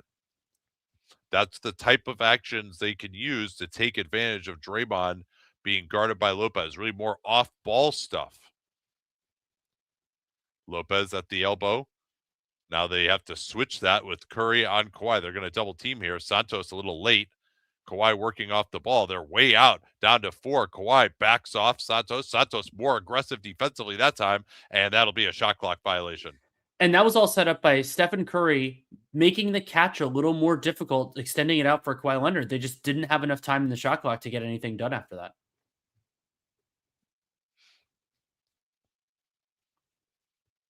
Still an 8-point lead for the Clippers. Yeah, so this now is also a way to open things up a little bit more as Curry's going to get fouled and 1, and all of a sudden Golden State is going to be right back within 4 again.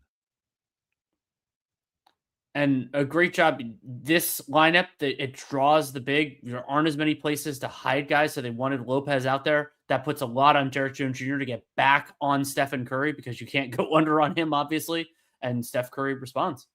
Yeah, that we did not see. This would have been Horford coming in the first half. They did not play Horford. Instead, they brought Santos back in, and that's opening up a little bit more of the screening game for Draymond Green playing at center. But they That have was Santos on Lopez, and that's going to be a problem, as you can see. And Derek Jones Jr. That was his third personal foul. Darius Garland already has 4. Big screen there. Wow, Steph stepping crunching. back on Lopez. That was a legal screen. Draymond laid the wood. And Jones, he's just been through the meat grinder in this game. And his right leg is not moving well. Look at this.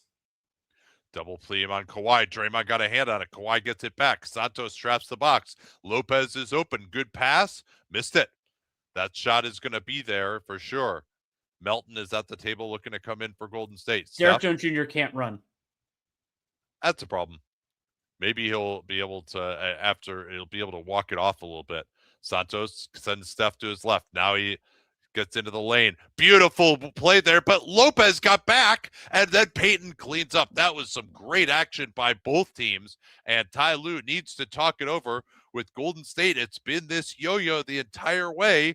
Now down by only 2. And that is a dead bang legal screen right there. Draymond even tried to almost like not just completely take him out.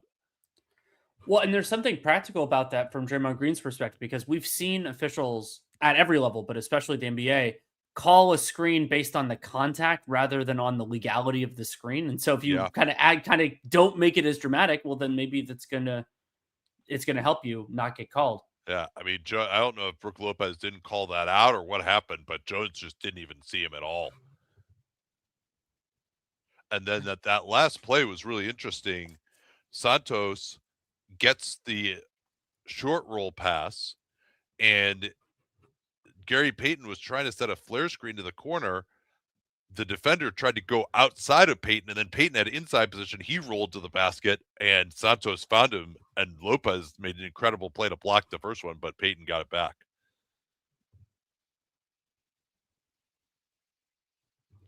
How exactly is Santos helping them so much on offense? He's a pretty good offensive player. He'll make shots, but he is the perfect Steve Kerr player.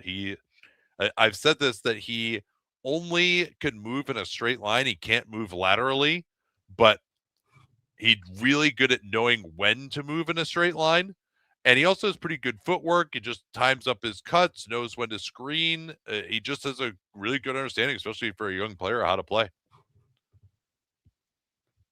It's understanding what to do. And the Santos Jonathan Kuminga dichotomy was always so interesting, because if you could put Santos's approach into an understanding of what the Warriors wanted to do into Jonathan Kuminga, would have been a nasty, nasty player, but that was just never what worked. And there's blame on all sides on how that went poorly, but and I'm not totally sympathetic to Kerr on it, but it is something to note. Oh, DJ Vinland on assist says we don't need first name basis with refs. I agree. I think that generally speaking, it is better if we don't, but there are certain circumstances where knowing, it's not as extreme as like knowing an umpire's strike zone in baseball, but knowing an official's proclivities can be very useful for teams and announcers like us.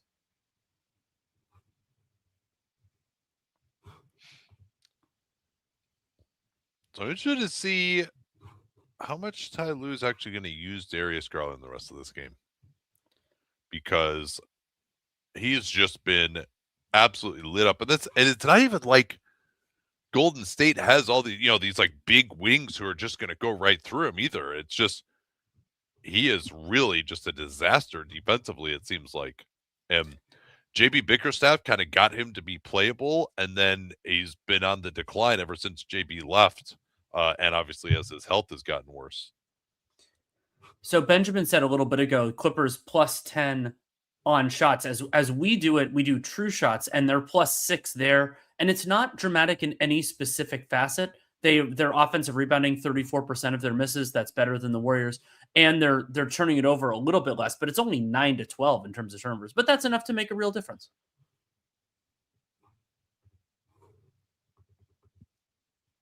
Yeah, Steph, he's hot, but then also all the stuff working off of him has been working exceedingly well so far.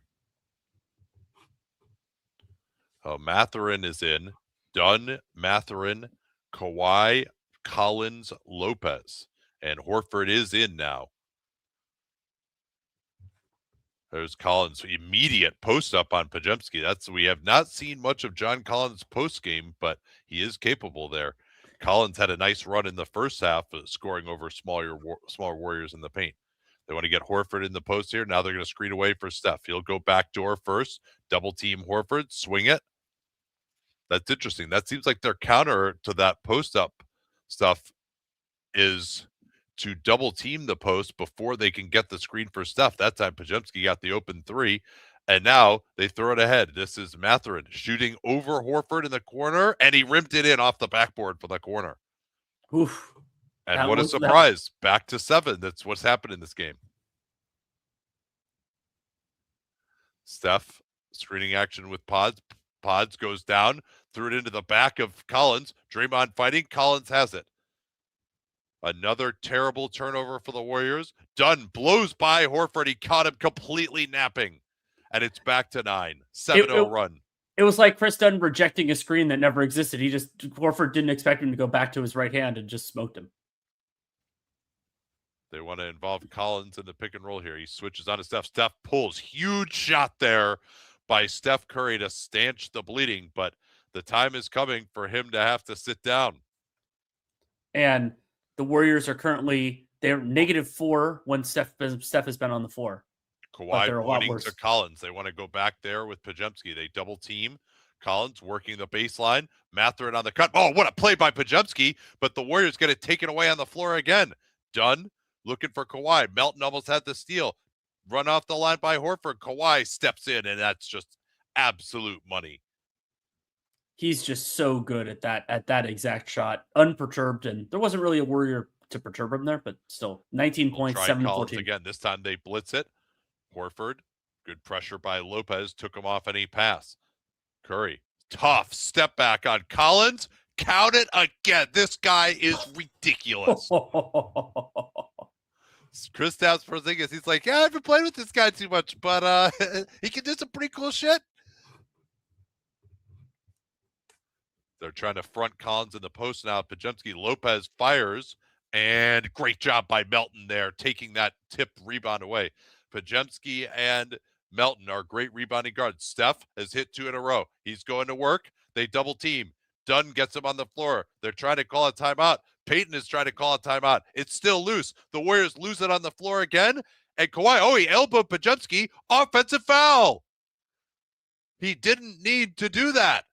Well, that's the second time that's happened in these play-in games, where it was Avdia in the game last night where he threw a hand that he didn't need to and gives an offensive foul. Let's see if he really does catch him here. That is some pretty good simulation there by Podziemski. I'd enjoy more flop warnings. I mean, there was some contact though, so they would never call it on that. So Steph, yeah, he'll do this when he's hit a couple. Even at his age, he's like, I'm going to try to go get another highlight and go on a run. And I thought Chris Dunn did a really good job of just saying, we're going to double and break his rhythm. And I mean, that was a pretty amazing sequence where you had 3 plays in a row where the Warriors were actually the ones getting on the floor for the ball. The Clippers didn't, and yet the Clippers came away with the ball. So I guess this is going to be what? It's just a flagrant review? Or are they challenging it? This might just be the under 4. No, it says official review. It says a review, yeah.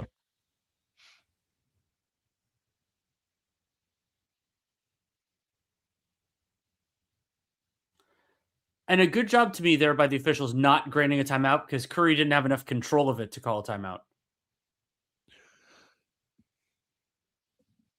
It's truly remarkable to me how good guys are at reacting the moment anything comes remotely close to their face. I'm like, how could they fall backwards that quickly? That could loom as a key play, though.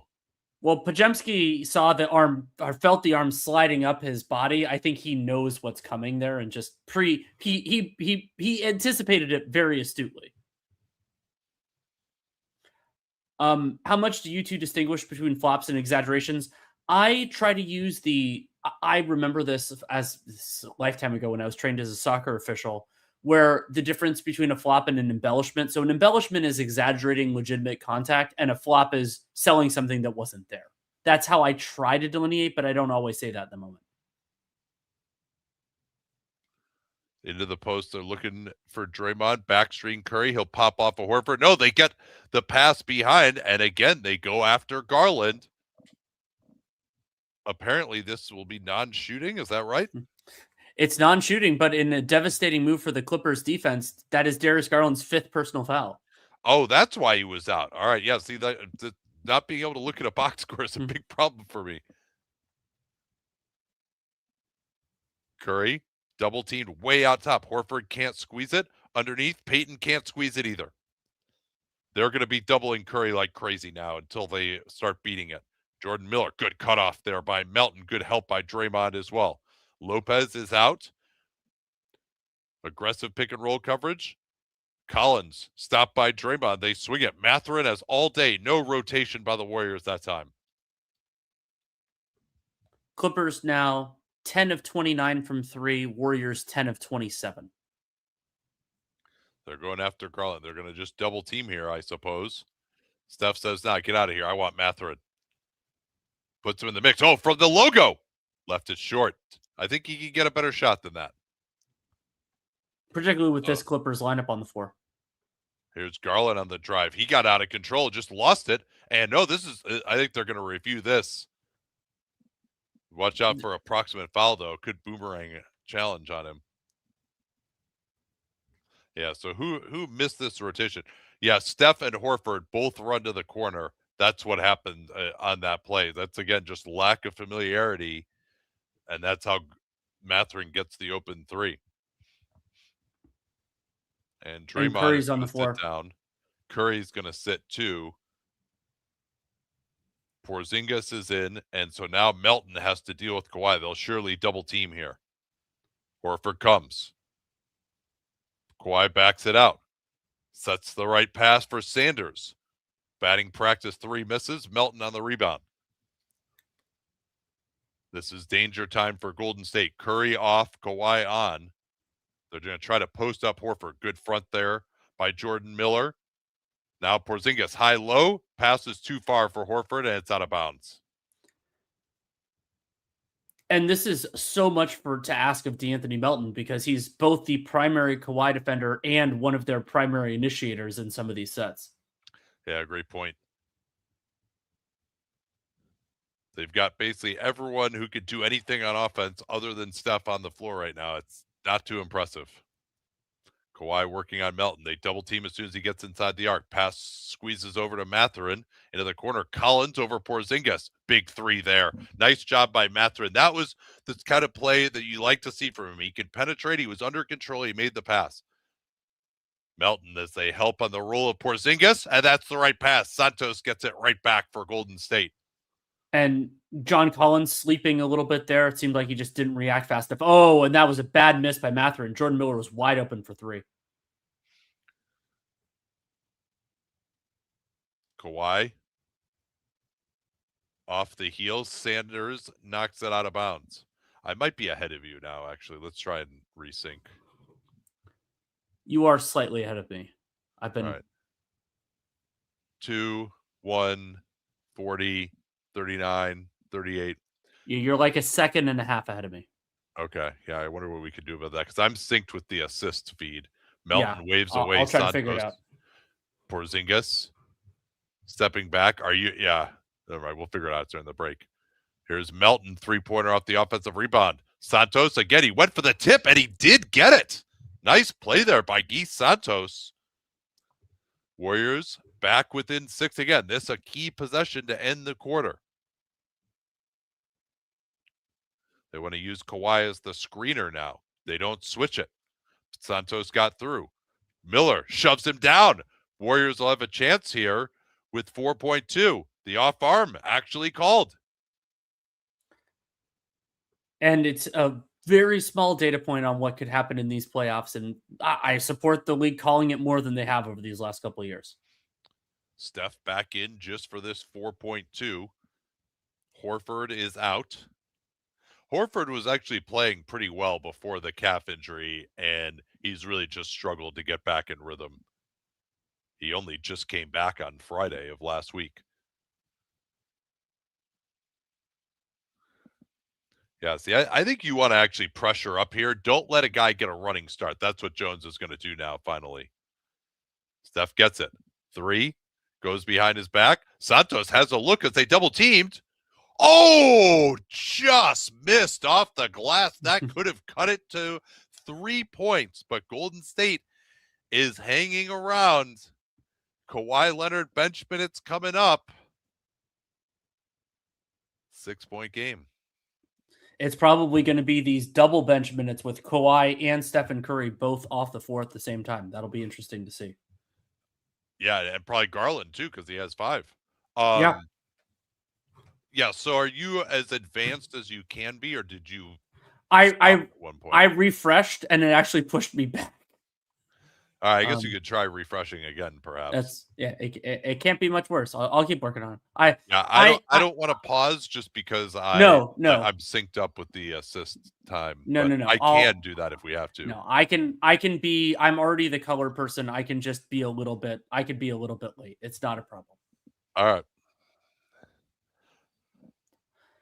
Where's Seth Curry? Yeah, it's not really a great matchup for him. So I wanted to throw an idea out at you. Yeah.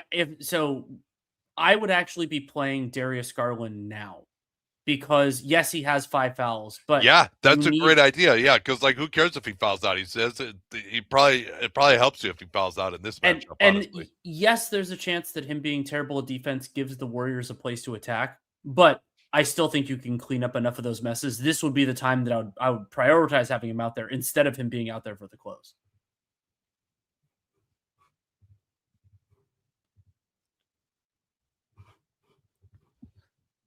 Yeah, Horford -23. I'd say it's been really bad for him. So this is a do or die game.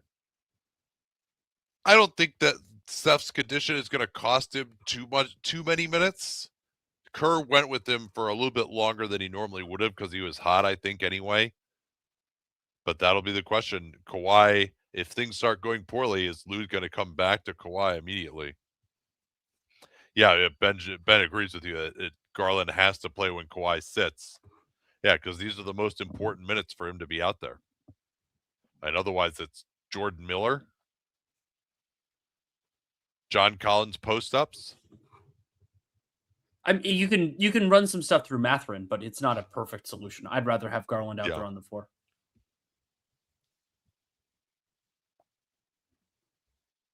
You have not been to a game at Intuit yet, right? I have not yet. No, I haven't. I would like to. How much do they really need to sit? I think Steph in particular, games where they've played him more than 40 minutes, even in the playoffs, he just wears down by the end.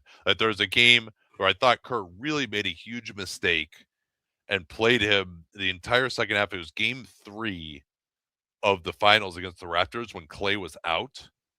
And I thought Steph was just totally gassed for that game 4, which was the game they actually needed to win in that series when Clay came back, because Clay, remember, he hurt his hamstring and was out. And so Steph, I mean, I don't know these other stars as well, but Steph, I definitely notice when it's more than 40 minutes for him. And that might even be toning down as he ages. Yeah. And just because his work rate is so ridiculous. Now, would it be useful if Steph could have discovered a LeBron-esque mode of just coasting between games, and you could still, or within games, you just still use his gravity? Maybe, but they don't really. When he's out there, he's really important for them. And as I said in the first half, Curry going to the locker room at this point, he'd normally be out at this point. I'm not reading anything into that. Yeah. Sanders beating Podziemski. Oh, Porzingis stopped him. He did the old Bill Russell move, contest high and low, and then another terrible pass by Podziemski. Just awful. Now they're going to get to Collins in the post. Nice handoff. Miller moving without the ball. Sanders setting up Mathurin. Mathurin, a weird pump fake, and he knocks it in anyway. That was a huge swing. They get the stop, have some transition. Podziemski throws it away. The Clippers get a 3 on the other end. Benedict Mathurin, 5 of 6 from 3 in this game. Porzingis doesn't have the advantage on Lopez. He goes backdoor. Oh, great catch by Santos, but he couldn't squeeze it. That is the 19th turnover for the Golden State Warriors. 14 of those 19 have been live ball.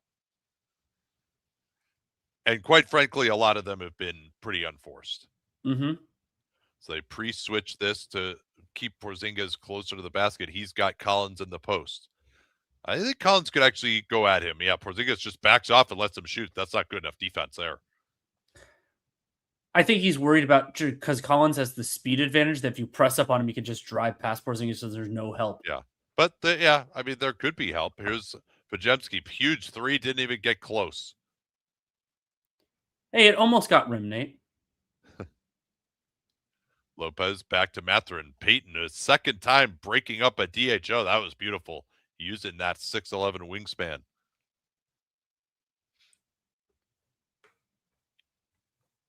Melton. Oh, they reversed the angle of the screen. Mathurin wondering where everyone was. Lopez was getting ready for him to be sent over, and they completely wrong-footed the Clippers. Mathurin trying to come off a screen. Yeah, that was no good there by Melton, because he already chucked him once, and you're lucky to get away with that first one. You got to let him go that second time, because they're always going to see the second one as Garland returns now. And presumably he will be targeted defensively. But he can give the Clippers a place to go offensively, and that's very necessary in these minutes. Collins has been excellent tonight. Lopez back to Garland. Payton on his hip, reach in, and they're going to say this is a shooting foul, which I not a chance vehemently disagree with. He hadn't even really gathered yet. Ugh.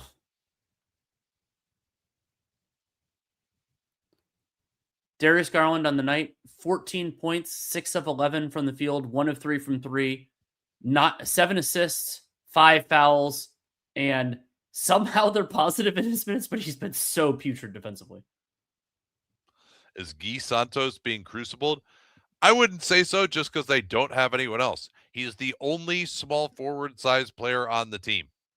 He just has to play. And I think he's been okay. Yeah, he played better defense than Kawhi that last time after you just let him shoot a 3. Yeah, Santos, he's limping too. He's been dealing with the hip issue. Oh, Lopez, another steal. 3-on-1. Mathurin clubbed by Podziemski, and he'll get free throws as the Warriors just kicking the ball all over the gym. Really nice job of high hands by Brook Lopez. I don't know that I'll have the chance to pull it, but I'd be very interested in the Warriors' turnover percentage in the non-Curry minutes in this game. I'll be able to tell you that. I can probably tell you that right now. I'm going to risk it. Oh God! It'll just slow it down. It won't make it like totally crash. I was mostly joking there. Everyone knows that it's your fault if this happens. I told you not to do it. All right, let's see. The Golden State Warriors, Steph Curry off the floor. They have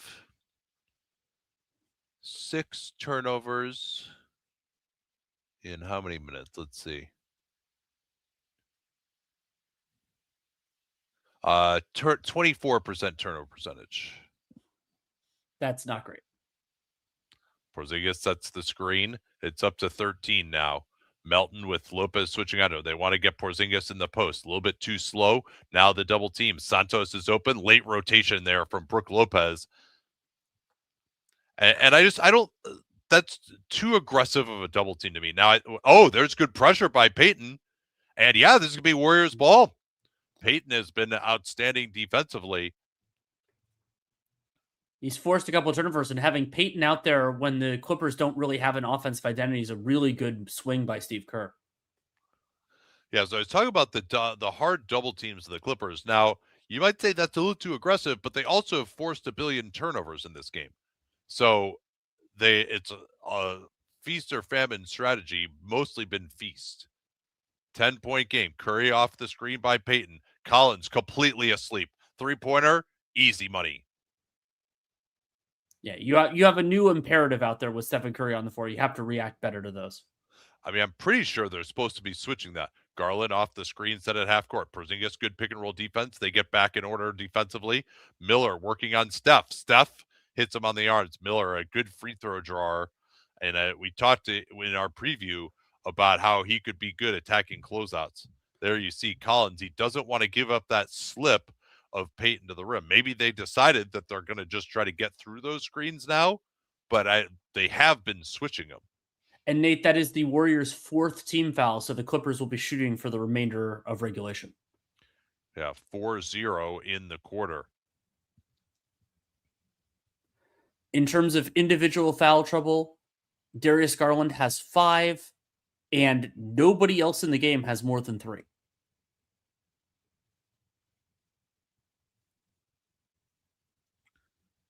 Couple of free throws for Miller, back to a 9-point Clipper lead.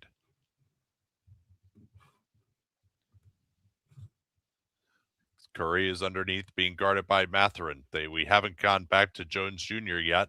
Curry, run down. He got fouled, maybe. No call, went down. Still plenty of time.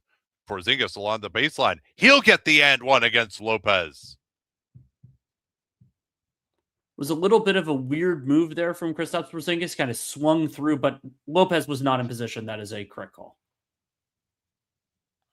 Yeah, he gave him a little push towards the baseline, but because Porzingis had the advantage, yeah, he gets the arm in there. Good call.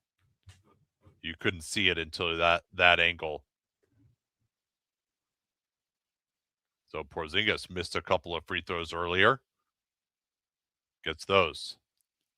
Payton again trying to make Garland's life difficult. We saw Garland struggle with pressure when he was hurt last year against Indiana.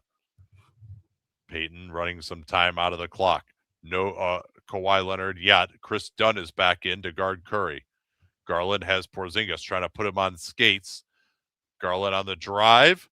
No, he missed it. But Lopez with the tip couldn't get that either. Curry has transition here now.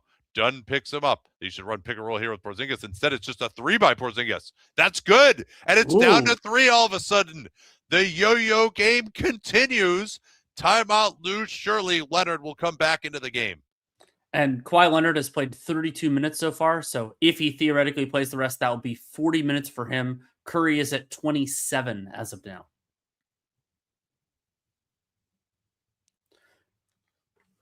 Yeah, it seems like getting Curry back in probably helped the Warriors. Just a smidge. BRB. I'm going to get to, did I just say BRB? Jesus. So fucking, I write too much and I talk too little. Be right back. I'm going to grab a water for myself. Feel like they need to, Wes says, need to change the careening into the defender rule to stop plays like that. I agree. I think there's some tweaks that could be made there. And it's not the biggest officiating change, but it ties in with the idea of an offensive player using the defensive player to kind of balance too, which is something that Shai Gilgeous-Alexander does. And so there are ways that the league could potentially improve that. Let's see if there are any questions on assist. Nope, not any right now. As I mentioned, the foul situation, I think, could loom large here. The Warriors have already committed 4, so that means the Clippers are shooting for the remainder of regulation. The Clippers, on the other hand, have only committed 1, so there's a lot more latitude there. But the lead is down to 3. I fully expect Kawhi Leonard to be back on the floor imminently. All right, hopefully the 13-year-old's AOL Instant Messenger conversation portion of the show is over now. And we can continue a professional broadcast. Is it now when I make an ASL joke, or is that later? Was that American Sign Language? Not at that time. No. You and I are close enough to the same age to make all of those jokes. Let's see. And I think we've actually succeeded in making all of them now. Yeah.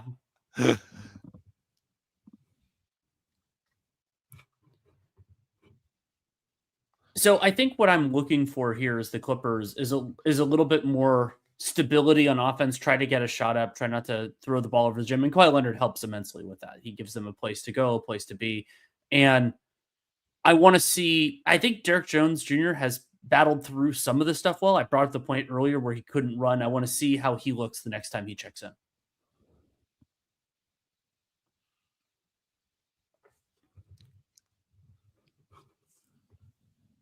Because one of the things about the Clippers is that they just don't have that many people who can do anything credibly guarding Stephen Curry. And so the more they have to be in those compromised matchups, the more Steph can get open. But honestly, more importantly, the more everyone else can get easy looks. And then that opens things up for the Warriors.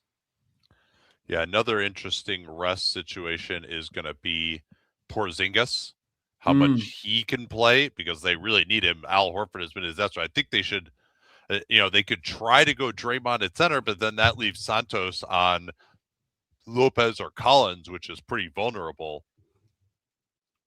But I think obviously Porzingis is always going to be a health risk in a number of facets, but you have to be pretty pleased with what he's given you if you're the Warriors. And the idea of maybe re-signing him is an interesting one, particularly if, so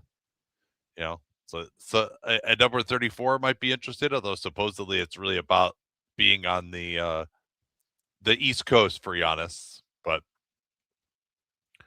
so Kawhi is back. Draymond predictably is back as well. Curry guarding Dunn. Kawhi looking to work off the ball. Instead, they swing Garland around. Good hedge by Porzingis. And, a foul from behind on Melton. Garland with a huge shot. Of course, this game is going to yo-yo back in the Clippers' favor.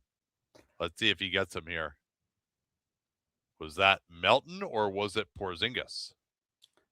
I think Melton clipped him a little bit in the back. They called it on Melton. Yeah, I thought that was pretty good pick-and-roll defense by Porzingis. Not giving up the roll while still contesting, but Melton fouled Garland from behind, and Garland, one of the league's best free throw shooters.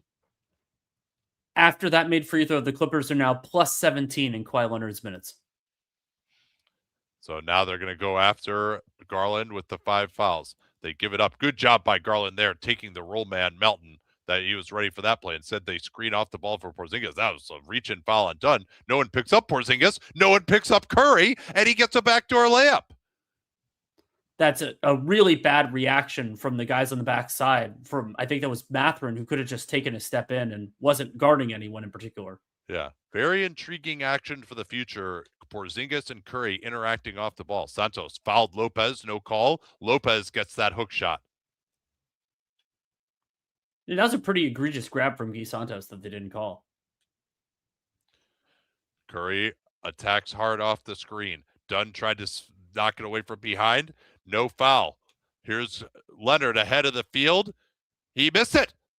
Stopped by Melton with the good contest. Now Melton, inside out dribble on Dunn, goes right in. He missed it. Back out. Porzingis to cut it to 3. Rims out. Say what you will about the Golden State Warriors. They make our lives very interesting. Now it's Porzingis guarding Lopez. Melton gets through the screen. Garland stepping back beautifully. Back to 9, of course, in this game. Timeout by Steve Kerr. Darius Garland with a step back 3 after a 3-point play. Melton has been there for the contest, and it hasn't mattered. The Clippers have 28 assists on 41 made baskets. Their starting backcourt, has 18 of those 28 assists. 10 for Dunn, 8 for Darius Garland. Oh, Dunn has 10 assists, huh? Mm-hmm. He's made a few plays, but it seems like a lot of them have been kind of Rondo assists.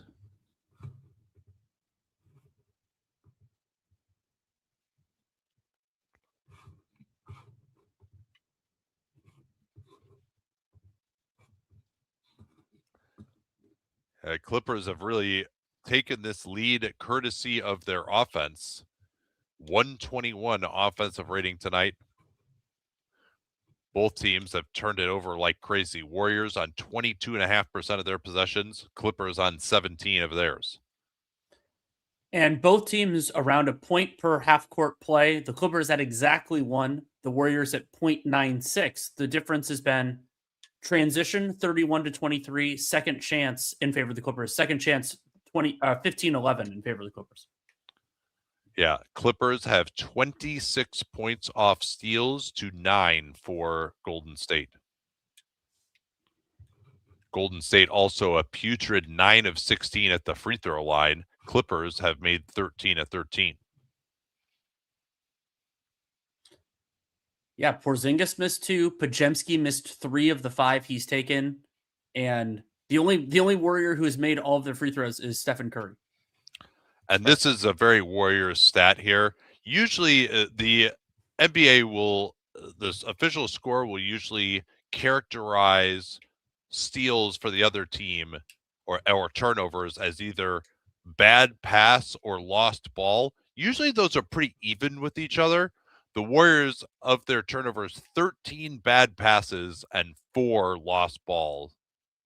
3 offensive or 3 others, I guess is what I have there. So it could be an offensive foul or a travel or something along those lines.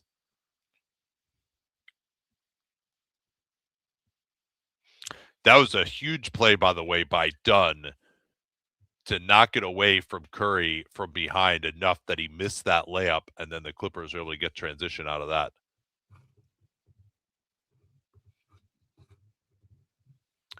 And it's pretty amazing, Danny, how quickly Darius Garland's, what I thought was a pretty bad game, flipped in his favor, and now he has 21 points on 8 of 14, and he's +3. He was scoring it well early. He was just so bad on defense. He was giving a lot of it up, but he's been big in this closing kick as well. Yeah, I thought he actually made a nice play too out of initially on that action before Steph got the backdoor layup by being ready for that little quick slip by Melton.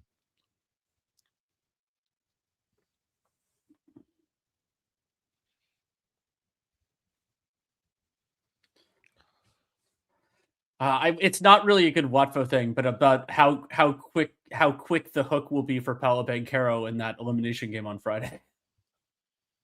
Yeah, that Paolo is benched in some way. I would be down. I would be down for so we could come up with some kind of a Watfo to objectively determine it, or we could just agree on what's a benching and what isn't after the fact. Again, they're going to get into the post here. Santos, quick post up. That was really nice there. Again, with Curry on the weak side, Dunn not even thinking about helping. Everyone's getting ready for some screening action, and Santos just goes right down underneath Garland against the 5, where he's got the 5 fouls. Now Dunn working at the elbow. Curry trying to deny his catch. They finally get it to him. They get into this little flex action here. Draymond denying Leonard. Podziemski is on Garland. They'll run the pick and roll with Lopez, blitzed by Horford. Garland, floater, short, tipped around, and that's going to be a push in favor of the Warriors as Santos went down. And that calls on Benedict Mathurin. That is his 3rd personal, but only the 2nd team foul in the Clippers. And it seems clear that Derrick Jones Jr. is compromised enough that Ty Lue doesn't want to bring him back in this game. And that's a huge problem because they don't have another guy who can do a great job on Stephen Curry. Yeah, well, Dunn can, but he has offensive liabilities. Horford back to Curry, back to Horford, pick and pop. He needs this redemption, and he's got it. It's back to 4. Of course, that's what's happening in this yo-yo game. I'm actually going to look at the game flow after this game and see like how many of these yo-yos there were. It's pretty insane. Leonard pick and roll at Curry, no advantage. Now Mathurin, he'll try Santos. Good quick screen by Dunn. Mathurin goes up through the arm of Curry. He can't believe it, but he's going to get free throws. And Curry's arm was out in front of his body. That he went up through it. I'm completely fine with that call. That was a pretty nice pass by Steph back to Horford. Any pass behind your body like that is pretty good. So Curry, I don't know. Are they going to challenge this? That would be he missed. challenge. So I saw There, it Curry. looks like he got him. The above basket angle looks like Oh, he he didn't got him. touch him. He got him on the forearm. Okay. It's a graze, but he did get him. And I can understand why the official called it, because you see the contact more than the impact of the contact, and so I'm fine with that call. Yeah, Mathurin up to 20 points. And as another thing that we predicted was that he could be really effective driving against smaller Warriors players on the second side. But another Golden State mistake. And I think the story of this is going to be, I think the Warriors will score decently enough on offenses. Can they get a couple of stops and make it a game? They're going at Garland again. They just switched it this time. Curry gives it up. Backdoor. Oh, nice play there by Brook Lopez. That was really good by him to back off and get that deflection. So now, interestingly, it's Lopez on Horford, Kawhi on Draymond. And Draymond wants everyone there so that they can go after Garland. That's what they tried through Santos into the corner. Green works off of Curry. And we're going to get a hold here on Leonard as Curry tried to pop out of that screening action. And that is the third team foul on the LA Clippers. Kawhi's second. Yeah, who should be in the closing five? Great question. I think Porzingis should be in. Would you rather have Melton or would you rather have Podziemski? I'd rather have Melton.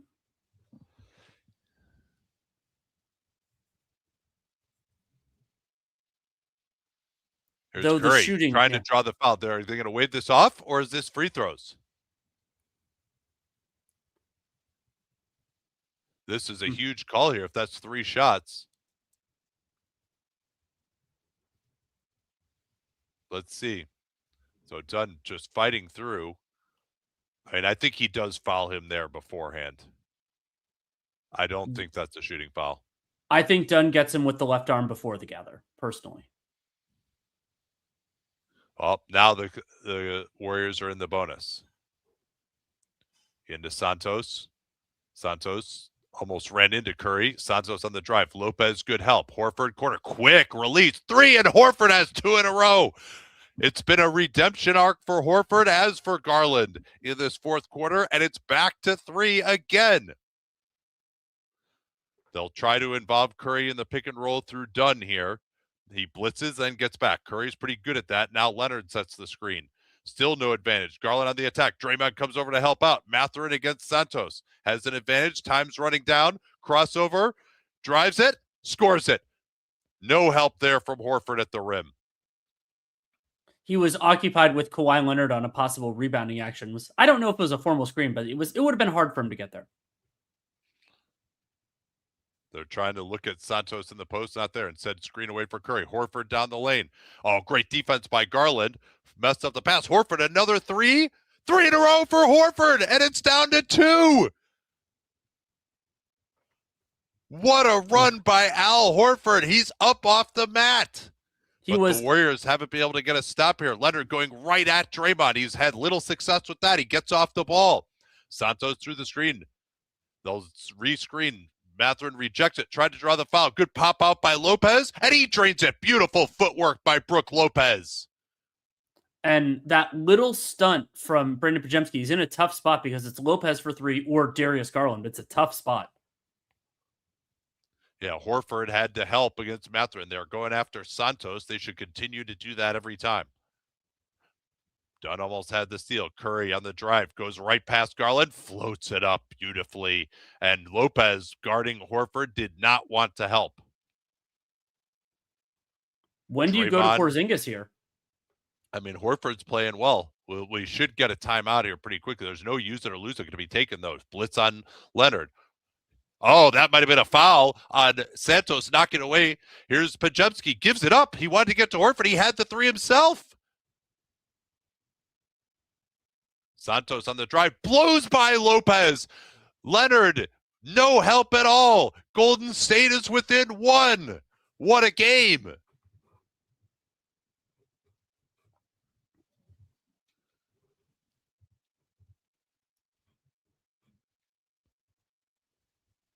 I'm trying to look up the last time if the Warriors have led in this game. The last time the Warriors led was 35-34 with 8:19 remaining in the second quarter.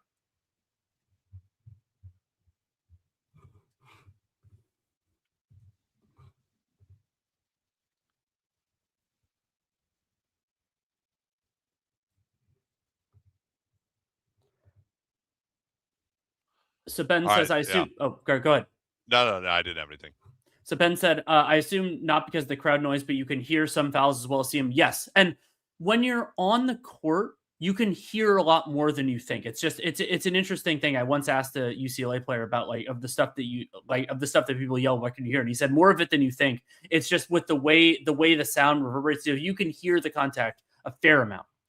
I mean, you probably also just get used to drowning out the crowd noise in your brain. So what do we have to go? First of all, Draymond Green is shutting down Kawhi Leonard right now. The Warriors, they're going to have to deal with Ben Mathurin, though. And Santos is playing pretty well offensively. He's been really important, taking advantage of Garland. I would have Garland on Podziemski, personally. Same. Podziemski is a very deliberate attacker. It takes him a long time to get into something, and I think that the Clippers could use that to their advantage. Clippers by 1. They'll pre-switch this with Curry. He's on Garland. Garland, I don't know why they pre-switched this, because Garland, I think, has the advantage on Curry. Let's see if they can load up. He goes right. Good early help by Horford. Garland still on the ball. Horford helps again. Dunn might have been out of bounds. They don't call it. Lopez 3. Podziemski lost him. It's loose and nobody there for the Clippers. Why aren't they in offensive rebounding position? Yeah, they all got, but they Horford, didn't even. Oh, he's going to fire for the left wing, and it's another one. Wow. They didn't match up in transition. Al Horford has given the Warriors their first lead since the second quarter. The Clippers both didn't get that offensive rebound and didn't get back into position. That's horrendous. Draymond looks like he's holding his knee here. He can't really move. What happened to him? Did he do a calf or something, or an ankle? He's going to have to go out of the game. And they call this foul on Steph Curry. It is Brook Lopez going to the line. Huge question. Let's see what happened to Draymond here. Yeah, I think just there was some kind of a, maybe he's just tired. I got to see the replay of it. He just was hobbling all of a sudden. And maybe it's just a cramp. All right, yeah, I think he's going to give it a shot. What happens to him here?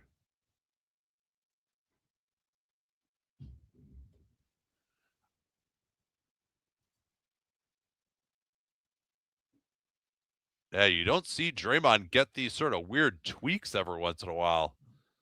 But that'll be a huge subplot as well. Can he stay in front of Leonard? Because he has been unbelievable guarding Kawhi Leonard in this game. Everything has come with someone else guarding Leonard or semi-transition. I've loved that they decided to go to the strategy of Draymond just guarding him the whole game. That's been an amazing matchup. So Lopez now has a chance to tie the game. And the Clippers have not missed a free throw this entire game. We'll see if the announcer jinx applies to streams. I don't think we're important enough. I'd agree. I don't think we are. Yeah, good note from Wes that only one timeout left for the Clippers. That could be big. And we'll have to see how Draymond is moving. Well, especially because each team still has a challenge left. Curry will get a screen in the backcourt, surely. Horford is being guarded now by Leonard. They've got Lopez back on Draymond. They get the switch. Horford, screen away for Curry. Comes back. Gets the shot off. Way short. That was too aggressive there. Dunn did really well. He knew exactly what was coming. Draymond picking up Kawhi. Santos trying to load up off of Mathurin. Mathurin looks back at the bench for instructions. They're letting the time bleed down. Leonard are going to come off the screen. Horford is up. Draymond still guarding Kawhi. Kawhi tries to step back, finds Mathurin. Curry is there to help. Mathurin slams into him. Great tip by Draymond Green. Oh, that was almost a travel by Santos. I think it was. 1:03 remaining. Curry wants to get the screen from Draymond. Draymond has been hobbled with this knee issue. Instead, he says clear out. Curry behind his back. Gets it back from Draymond. Around Lopez. Curry has the three. It's there! Brook Lopez couldn't get out there. And the Warriors, they put Lopez on Horford. Horford killed him. They put Lopez on Draymond, and the two old Lions working together got Curry another open look. They lead by 3. Nate, that 3 reminded me of one that Curry hit a lifetime ago against the Pelicans in a playoff game where he kind of got knocked a little bit into the crowd. That one was in the final minute too. And this one I don't think was a foul. The one against the Pelicans was. Well, it wasn't called, but yeah. Incredible by Stephen Curry. 31 points in 35 minutes, 11 of 22 from the field, 6 of 11 from 3. And the Warriors have turned it over a ton. He only has 3 of their 20 turnovers. Yeah, and Brook Lopez was there. He started to retreat just a little bit. What a shot by Curry, and the Clippers have now used their last timeout. Yes, which means they cannot challenge during the rest of regulation, and they can't use the timeout. Warriors still have 2 left and still have their challenge available. Yeah, double check on that. Actually, is a good point in the comments. Maybe Amazon might have the timeouts wrong. I'm using the official box. Okay. So I'm allowed to have that running on my computer. So down 3, Clippers probably want to go pretty early here. 2 for 1, not as much of a consideration. Garland is in the weak side corner. They've brought in Payton defensively to guard him. Podziemski is in to guard Mathurin rather than Santos. Draymond moving well. Denies Leonard again. They have no timeouts. They can't get it in. It's Podziemski on the drive. He missed it, but he's clubbed by, and they're going to count this as well. They're going to count it, and they'll review it. And I think there's a foul call as well. Yes, there is a foul call as well, and the Clippers do not have a timeout to challenge this. Should there be something challenge worthy? I'd like to see a replay. Draymond Green, incredible play. He knows the Clippers have no timeouts. Podziemski, that is a goaltend, and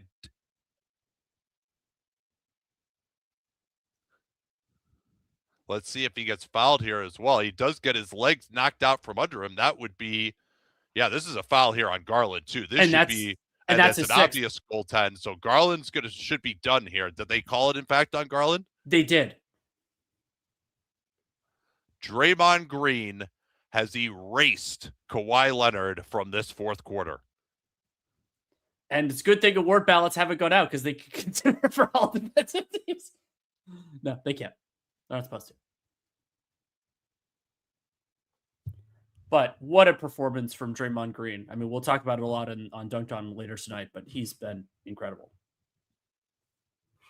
So 1 shot for Podziemski. This is a big one to push it to 6. But the Clippers' comeback bid with no timeouts remaining will be extremely difficult now.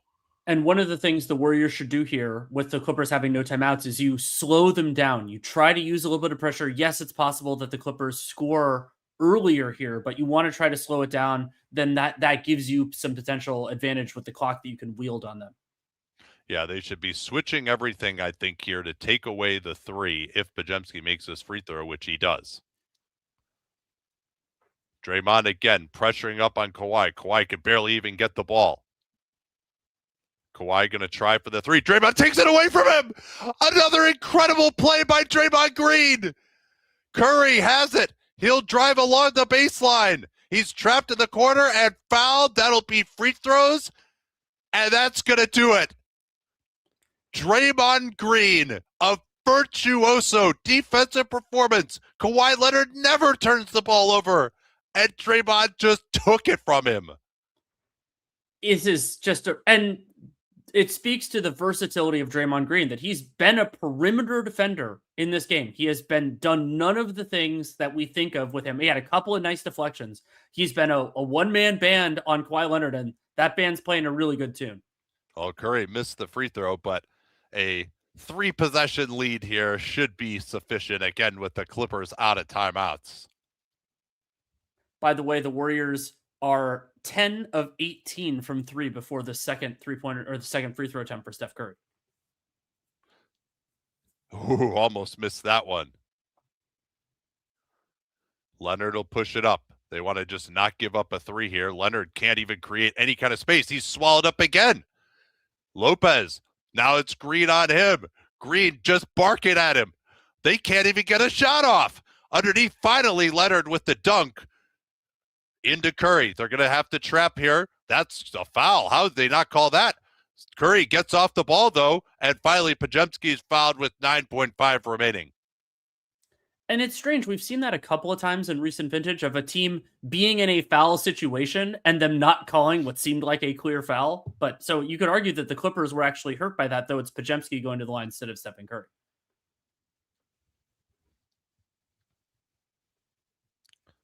Man, I'm reminded of a line that Steve Kerr had after the Warriors beat Houston on the road in Game 6 in 2019 without Kevin Durant. And I think he said, our guys are giants and they can't win a championship anymore. But the level that these two guys, Draymond and Steph, can summon in the biggest moments still is incredible. Green gets it in. Horford, Kawhi not going to foul him. Podziemski will run it out, and Golden State survives to take on Phoenix on Friday night, and we will be there virtually on for that game as Golden State will try to play their way into the playoffs. What a performance by Steph Curry and Draymond Green. Thanks so much for watching.